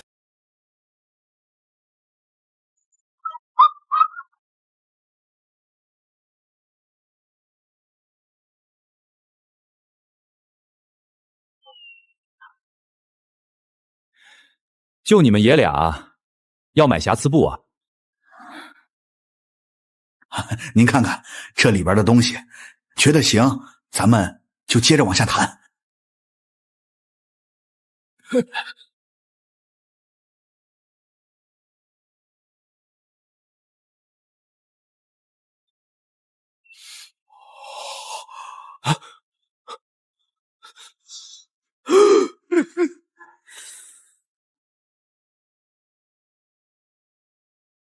那啥，这位老哥，你们爷俩就是想要点瑕疵布是吧？对对，我们家也没有钱，一家人穿没穿的，盖没盖的。您看这些东西，能给整多少就整多少。你说你们爷俩有这本事，咋不早点过来？我们之前也不敢想，还能拿这东西换布。这样吧，我呢在厂里就是管这个的，规矩是死的，人是活的嘛。我们厂子里也的确有很多瑕疵布，那些能卖的都拉去商店摆柜台了。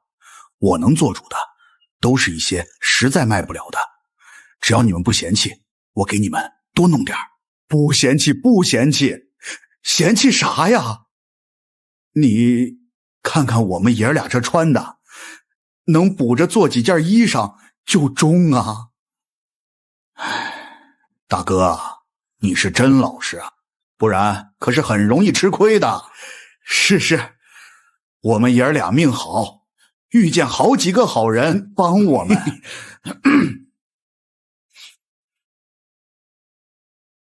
这样，日后再猎到啥，我还给你送来，中不？行啊，我就等着你这句话呢。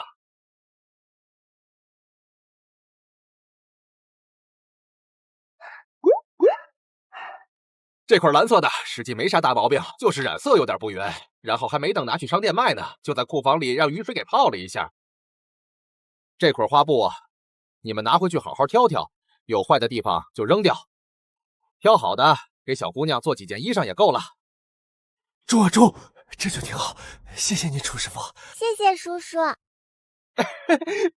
嘘，你们在这儿等着啊。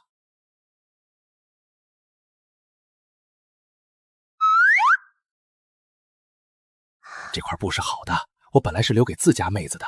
看你小姑娘是个讨喜的，拿回去做衣裳穿吧。谢谢叔叔。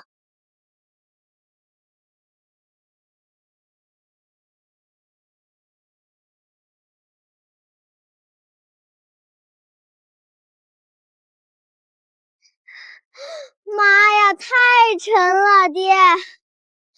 我这捆看着比你那款小多了，还这么沉，你那得多沉啊！这捆黑布，我估摸着3、5、10尺是有了。那太好了，这下咱们家几口人都有裤子穿了，剩下的还能给爹你做一件上衣。哈哈，这下你娘可有的忙了。哈哈哈哈。对了，昨天你娘买的线是白色的，咱们等下去商店再给你娘买点黑颜色的线。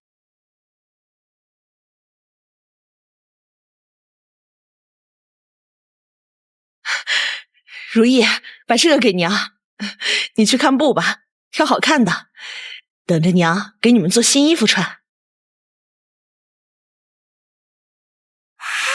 二姐，这些布都是咱家的吗？你就看见布了，还有这个呢，看看这是啥？好香啊！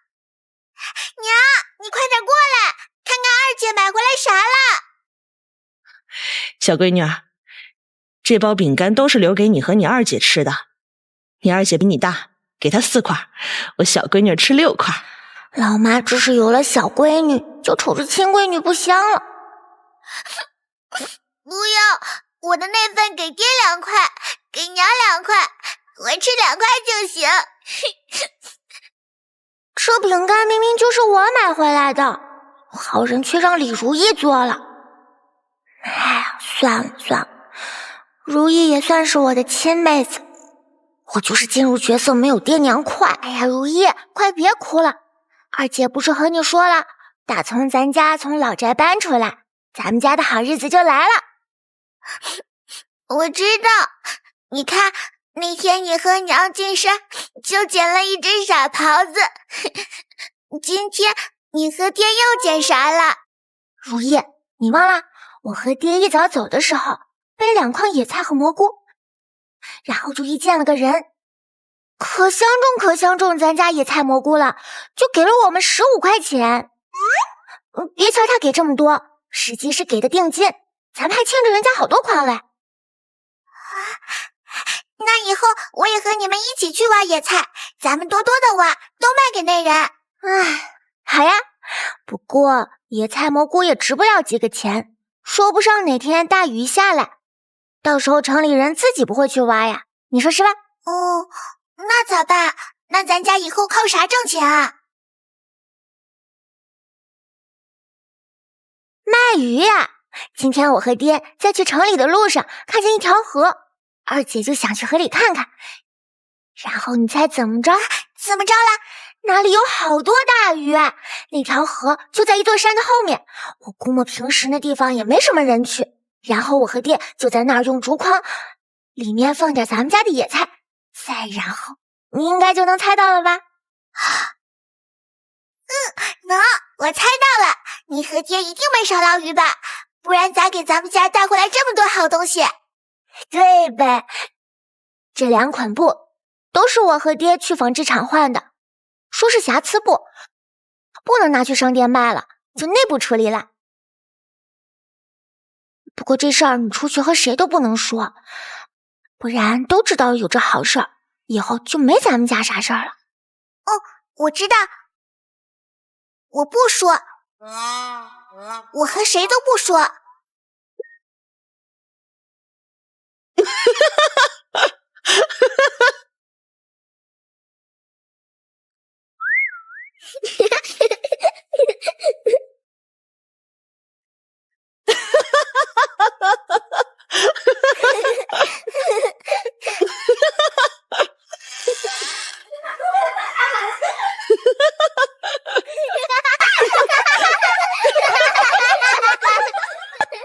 孙老师的笑越来越优雅了。都说60、70年代的日子不好过，可现在的人也真容易满足啊。老李，你回来了。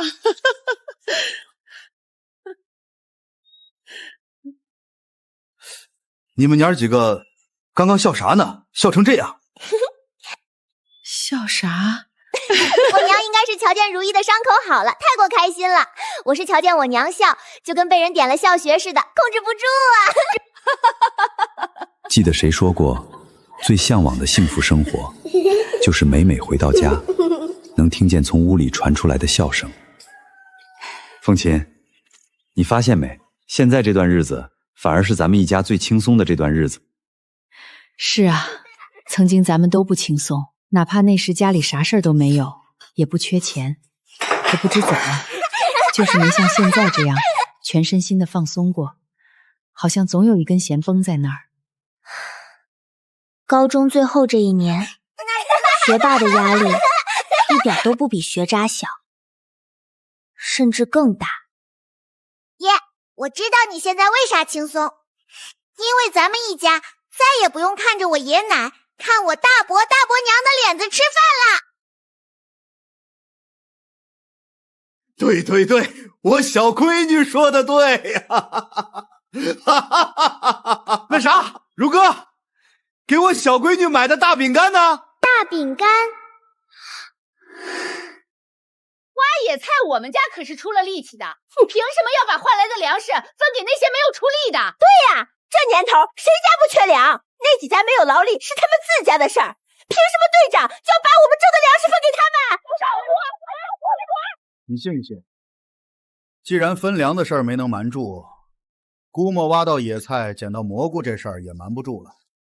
你瞅着吧，明天一早，肯定得有人私自进山里面去挖野菜。这事儿到此为止吧，咱们就不参与了。有本事就让他们自己去挖好了，能挖到算他们有本事。我也是这样想的，就咱家现有的粮食，就算没有救济粮，也能吃几个月，可不和他们去冒那个险了。哼，尤其那个李长青，今天这事儿就坏在他身上了。我都怀疑他们两口子是不是故意的。还是不是啥？肯定是故意的。那人就不是个安分的，婆娘更不是个东西。以后咱们都离那家人远着点，有他参与的事儿，咱们尽量躲着点。中啊，这一次咱们一家也算帮了大家，以后就不管了。爹娘，平安哥往咱家这边来了。好，爹知道了，你去玩吧。看来爹娘已经把那些布给藏好了。这丫头以前饿着肚子，哪敢这样跑，就怕越跑越饿。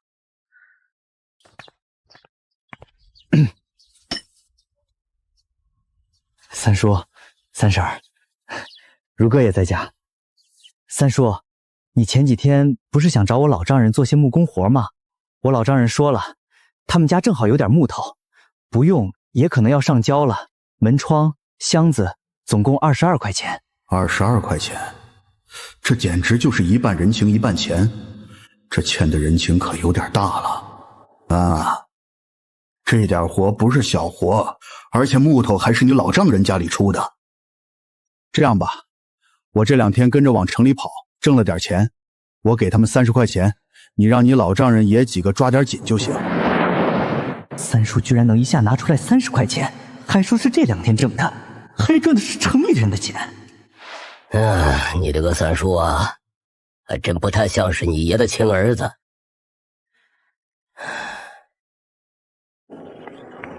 野菜呢？野菜呢？当家的，进山几天毛都没见着一根，你倒是去找找队长啊！老子的，我这就去。村长，出来！山里的野菜呢？你赔我野菜！好你个李长青，我男人都被你家婆娘气病了，你还敢来？看我不打死你，还敢跑！哎呀，李大春，算下来大家都姓一个李，你怎么这样不通人情？哎呦，别打！哎呦，别打了！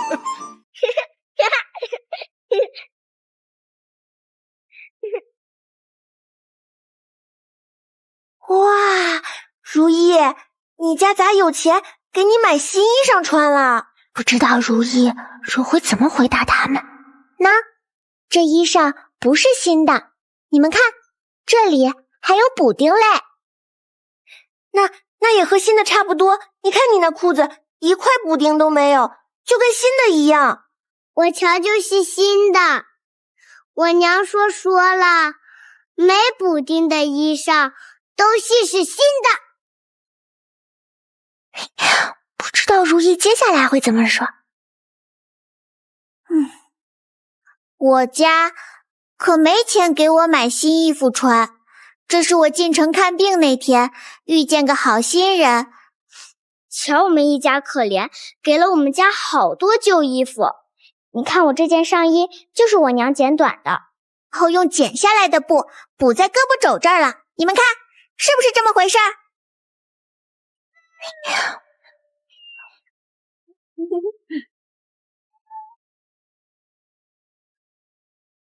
李队长，吃了没？还没吃。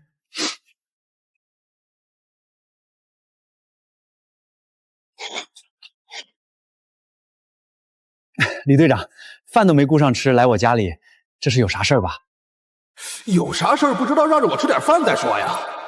怪不得李老师就看不上你，要把你分出去。这也太不会来事儿了。有事儿，当然有事儿了。那个野菜的事情，咱们还得继续啊，不然这救济粮不定哪天能下来，就大家那点粮食也顶不了几天呐。是，我知道。不过这几天我听说大家进山都没挖到野菜，我们家这几天啊忙着还大家土坯，没倒出时间进山，还真不知道山里是个什么情况。三哥，你们家那些野菜大多都是你和如哥背去城里卖的，没少卖钱吧？你看看你们家这粥，可比我们家的粘稠多了。我们家那个呀都快能照人了。话可不能这样说啊，李队长，啥叫我们家背去城里没少卖钱啊？这话要是传出去，那我们一家就得去吃牢饭里。不会，这事儿没人往出传，咱们这是关起门来说话，要是在外面当着外人的面，我肯定不会这样说。李队长把这件事儿说出去也没关系，这事儿又不是我们一家的事儿，全村30几户50几个人参与的事儿，天塌大家死，过河有撮子，有你们几个干部在前面顶着，咋都不可能轮到我们一家去蹲巴黎子，是吧？李副斌，你是不是忘了，你还是一队的社员，我还是一队队长。好大的威风呀！还好你只是个小队长，这要是大队长、公社书记，那我们这些小老百姓见着你，是不是还得下跪磕头呀？风琴，这件事儿不用你管。那啥，你和俩闺女不是要去看望大队长吗？正好替我问问大队长，李队长上咱们家来闹，他那里咋说？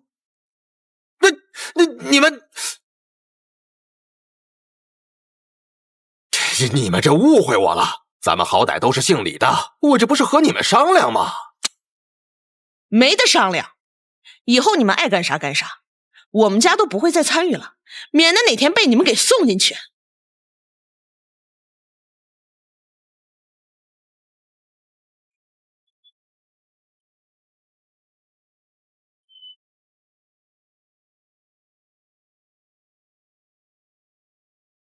二姐是三堂嫂，江玲就是大姐那个小姑子。对呀，不然还有哪个江玲？哼，都是她，要不是她，咱家大姐也不会被换去山里。这不能怪江玲，有咱奶和宋桂花在，咱大姐就算不被江家换走，也不会找到好婆家。别担心，咱家又没人犯法，估摸着是有人来打听啥事儿的。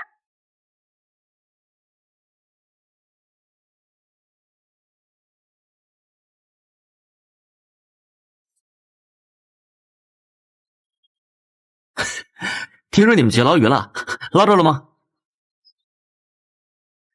二姐，水壶大哥不是来要水壶的吧？周同志，你怎么有时间来我家了呀？我是来给你们家送筐的。放心了，我不是来要水壶的。他咋听到的呀？我说的那么小声。这个姓周的听力怎么这么好？如意刚刚趴在我耳边说话的时候，我都只是听了个大概，没想到离得这么远，他居然都听见了。周朝阳，我记得那天告诉过你我叫啥呀？你是不是忘了？那我和如意以后就喊你周大哥吧。那啥，周大哥，你不急着走吧？我俩刚刚抓了很多泥鳅呢，等下让我娘给你做红烧泥鳅吃，可好吃了。可以啊，不过你能陪我进一趟山吗？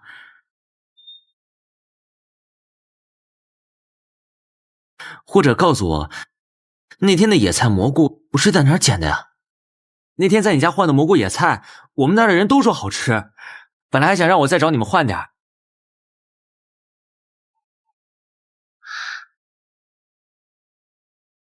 你看这些粮票都是大家凑的，不过李叔说你们家没有野菜了，如果你可以给我带路的话，挖到野菜，这些粮票就还是你的。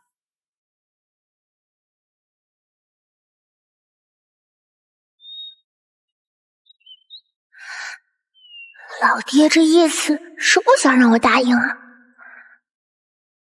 我们这儿的野菜也都被挖的差不多了，这几天我们村的人天天都有进山，都没挖到，都是空着手回来的。我估摸咱们也未必就能找到野菜。那我自己进山看看，这台自行车就先放在你家，等下我过来取。可以，我让婆娘先把饭菜准备好，等下周同志一定要来家里吃了饭再回去。行，那这些粮票就算是我在你家吃饭的饭钱了。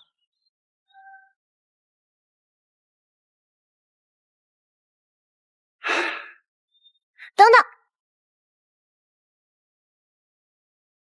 还是我陪你一起去吧，不然那地方你也找不到。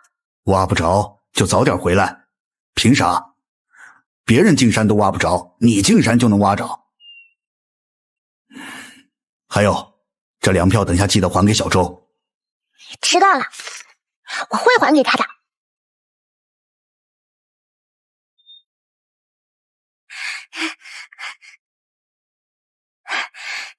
这是你们大人的规矩吗？男女不能并排一起走。这和大人小人有啥关系啊？这不是你爹的意思吗？我爹？别以为我没瞧见，我都看见了，你爹一直在偷偷给你使眼色呢。合着他还不只是听力好，视力也很不错，不过就是这理解能力还有待提高。实际我爹那意思是我们家还欠着你人情，让我别懒，可以答应陪你走这一趟。你个不下蛋的老母鸡，你个吊死鬼托生的，你个得痨病不得好死的！不好意思，让你看笑话了，你先去后院等等。哎呦呦，你们都来听听啊，听听这个不孝的死丫头咋说话的！我老婆子70几岁的人了，她居然骂我抽风，不活了，我不活了！老天爷啊，你这个也看看吧，这些个不孝的，这是要活活把我老婆子给气死啊！平时装的挺老实，没想到孙凤琴是这样的人。咱们当儿媳妇的咋能这样对待自己婆婆？这可是大不孝啊！李富斌家这个二丫头也不是个东西，小姑娘家就这么不孝顺，这日后咋找婆家？谁家敢要这样的儿媳妇儿？如哥以前可不这样，还不是被老李老太给逼的。咋逼了？亲奶奶给孙女找婆家不是很正常点事儿吗？如哥才多大？你家闺女比如哥还大2岁呢，他奶要给你家闺女找婆家，你咋又哭又嚎的不乐意？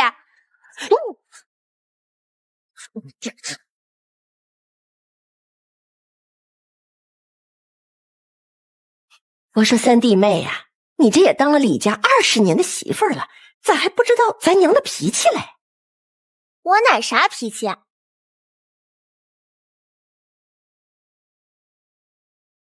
大人说话哪有你小孩子插嘴的份儿？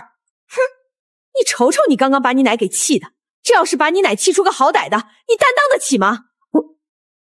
我啥时候说过这话？你这孩子咋瞎说话嘞？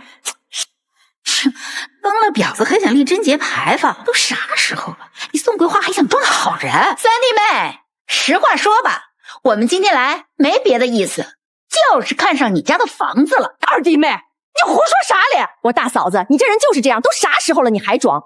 老二媳妇儿，你来，你说的就是娘的意思。大嫂，你都听见了吧？这可是咱娘的意思，还有这套房子，大嫂你家也就别惦记了。我知道你相中这套窗户门了，那可不行。以后我家搬过来，窗户门给你家，我们家用啥？凭啥？我们才是家里的长子，凭啥这房子就要归你？哼，房子归你们二房也行，不过窗户门必须归我们大房。算是三弟妹那天砸坏我家的窗户，赔给我们家的好了。我不是遇见了有我傻子吧？我说你们妯娌俩争啥争？这房子给你们，李富斌一家住哪儿去啊？哼，我管他们住哪儿，反正这房子我们二房要定了。你可怜他们一家，就让他们住去你家好了。不要脸！我说张秀英，凭啥人家的房子你说要就要？你们可是都分家令过了。这说的是我们老李家的家务事儿，关你啥事儿？用得着你多嘴？够了！我说你们都够了！我们一家净身出户搬出来，一斤粮食没拿你们的。如今我们一家人能活下来，那也是靠大家伙帮的忙，可没借你们家啥光。对，我娘说的对。你啥你？你年纪大了，记性不好，忘了咱们分家的时候咋说的了吧？没事儿，你忘了，我可以给你提个醒儿。当时可是大队长李三爷都在场。你老人家要是还想不起来，那咱们就去找大队长问问，你们这样算不算抢劫？娘，是入室抢劫。对，是公然入室抢劫。老天爷呀，你快睁开眼看看吧！瞧瞧这些个黑了心的，都分家令过了，还惦记我们家的东西，这是想要逼我们一家去死啊！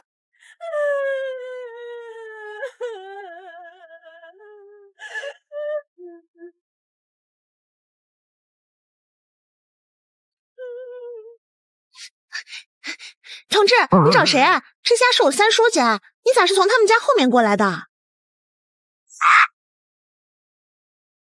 同志您好，我叫李如霞，请问你贵姓？婶子，我刚刚都听明白了，你们需要报公安吗？这事儿我可以替你们跑一趟。行吧，那就麻烦周同志你跑一趟吧。报啥公安啊，小伙子，你可别听我三弟妹瞎说，我们都是一家人，吵吵闹闹几句，人公安哪有空管这事儿？谁跟你们是一家的？如哥，你咋能这样说爷奶？我们做小辈儿的，对爷奶孝顺不是应该的吗？如霞姐，你那眼睛咋了？咋一个劲儿的冲着周同志眨眼睛？是迷眼睛了吗？如葛这丫头还是小啊，你堂姐那是在冲这位同志送球膜嘞。秋波是秋天的菠菜吗？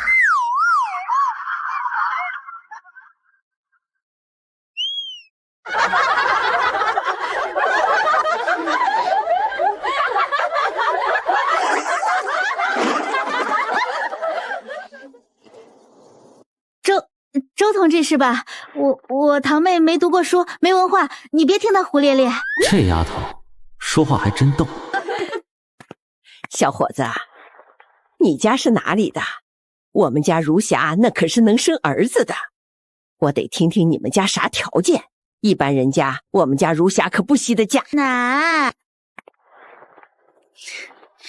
周同志一看就是好人家出来的，您就放心吧。奶，我也都17岁了，你不能只惦记如霞姐呀，我也是您的亲孙女啊！你急个啥嘞？哎呀，我得先问问这小伙子是干啥的。如果是个城里的工人，那就得可着你如霞姐了。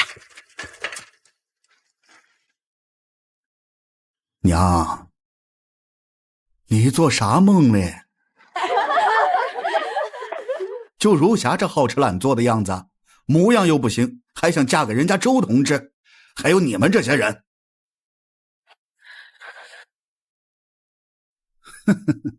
我李富斌的家不欢迎你们，都赶紧给我滚出去！老天爷啊！不走是吧？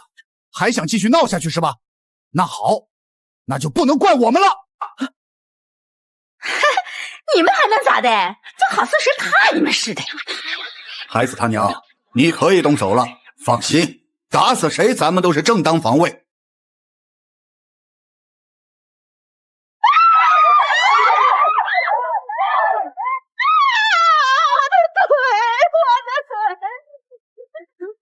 如霞这蠢样，活该打人。是，哎，你看这几下看着就怪疼的。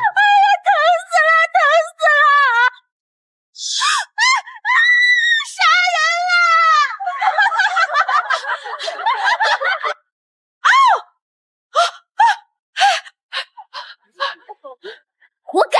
这张秀英平时老是欺负人家凤琴，俗话说着急了还咬人呢，把人着急了吧？来揍了吧？该！就是疯了，都疯了！娘，他们妯娌之间的事儿，您就别跟着掺和了，要不然您帮着谁都是骗偏心，就让他们自己打去吧。放开，你放开！让！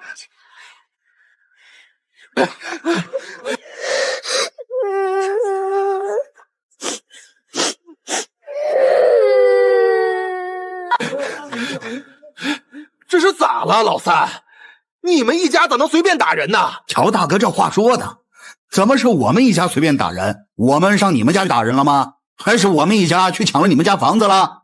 你这个女人，我是咋说的？让你没事别往老三家跟前凑。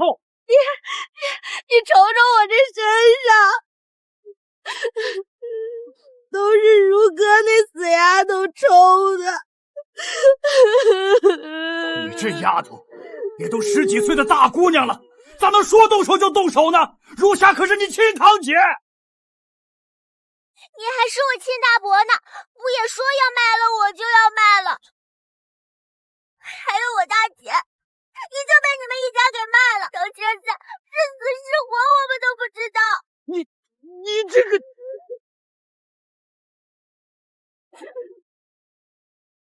这是怎么回事？村长，我娘要带着我大哥二哥住进我们家。这房子是我们几十户人家凑的土坯，给富斌一家盖起来的，你们谁都没有资格住进来。以后这样的事儿啊，最好不要再发生了。李老叔，你说呢？你说说你这个老婆子，你都多大年纪了？这也稀罕，那也稀罕，再怎么稀罕，你还能带进棺材里去咋的？还有你们，这是要活活把我和你娘气死啊！哭什么哭？夫妻都被你们哭没了，还不走？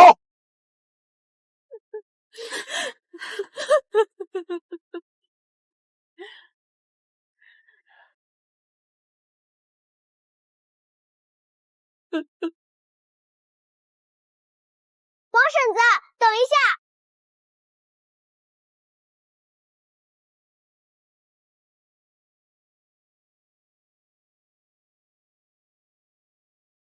这是我和如意上午去河边抓的，没抓多少。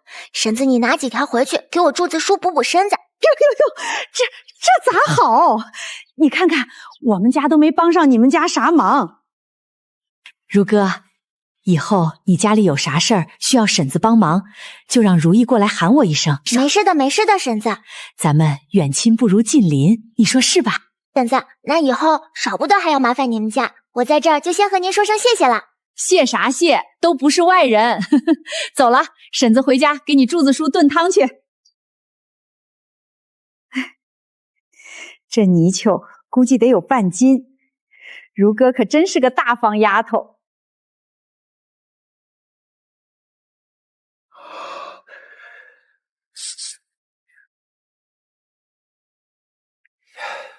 你小子是个有本事的，李叔以后喝酒可就指望你了。哈哈哈哈哈！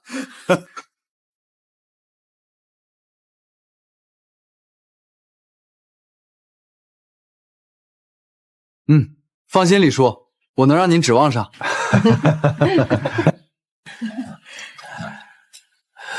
这小伙子对李富斌一家可不止这点交情呢。拿着。婶子，这多不好意思，我是连吃带拿。跟婶子客气什么？谢谢。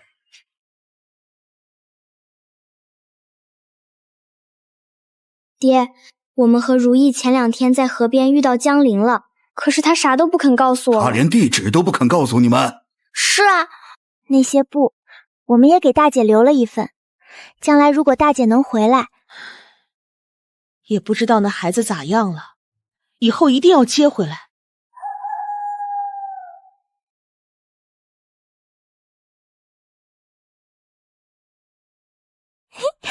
如意，快来，姐跟你说个事儿。如意，分家的时候，咱们还有一些家当留在爷奶家，到时候我们一起去给拿回来吧。好呀好呀，那我到时就负责去陪爷奶说话，二姐你负责去拿东西。小妹这智商不简单啊，这明显就是随了李富斌同志的脑瓜子。如意，你想要个弟弟不？啊，想，如果娘能生个弟弟，那奶以后就再也不能骂咱娘了。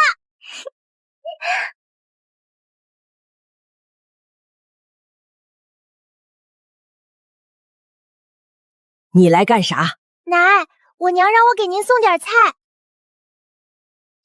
哼，放门口，赶紧走。我肚子疼，借您家茅房使一下。快去快去，你可赶紧出来。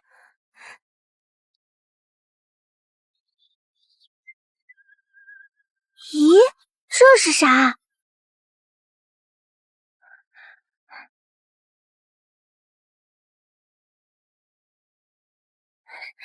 咋这么慢？闹肚子。好了，奶，我走了。嘘。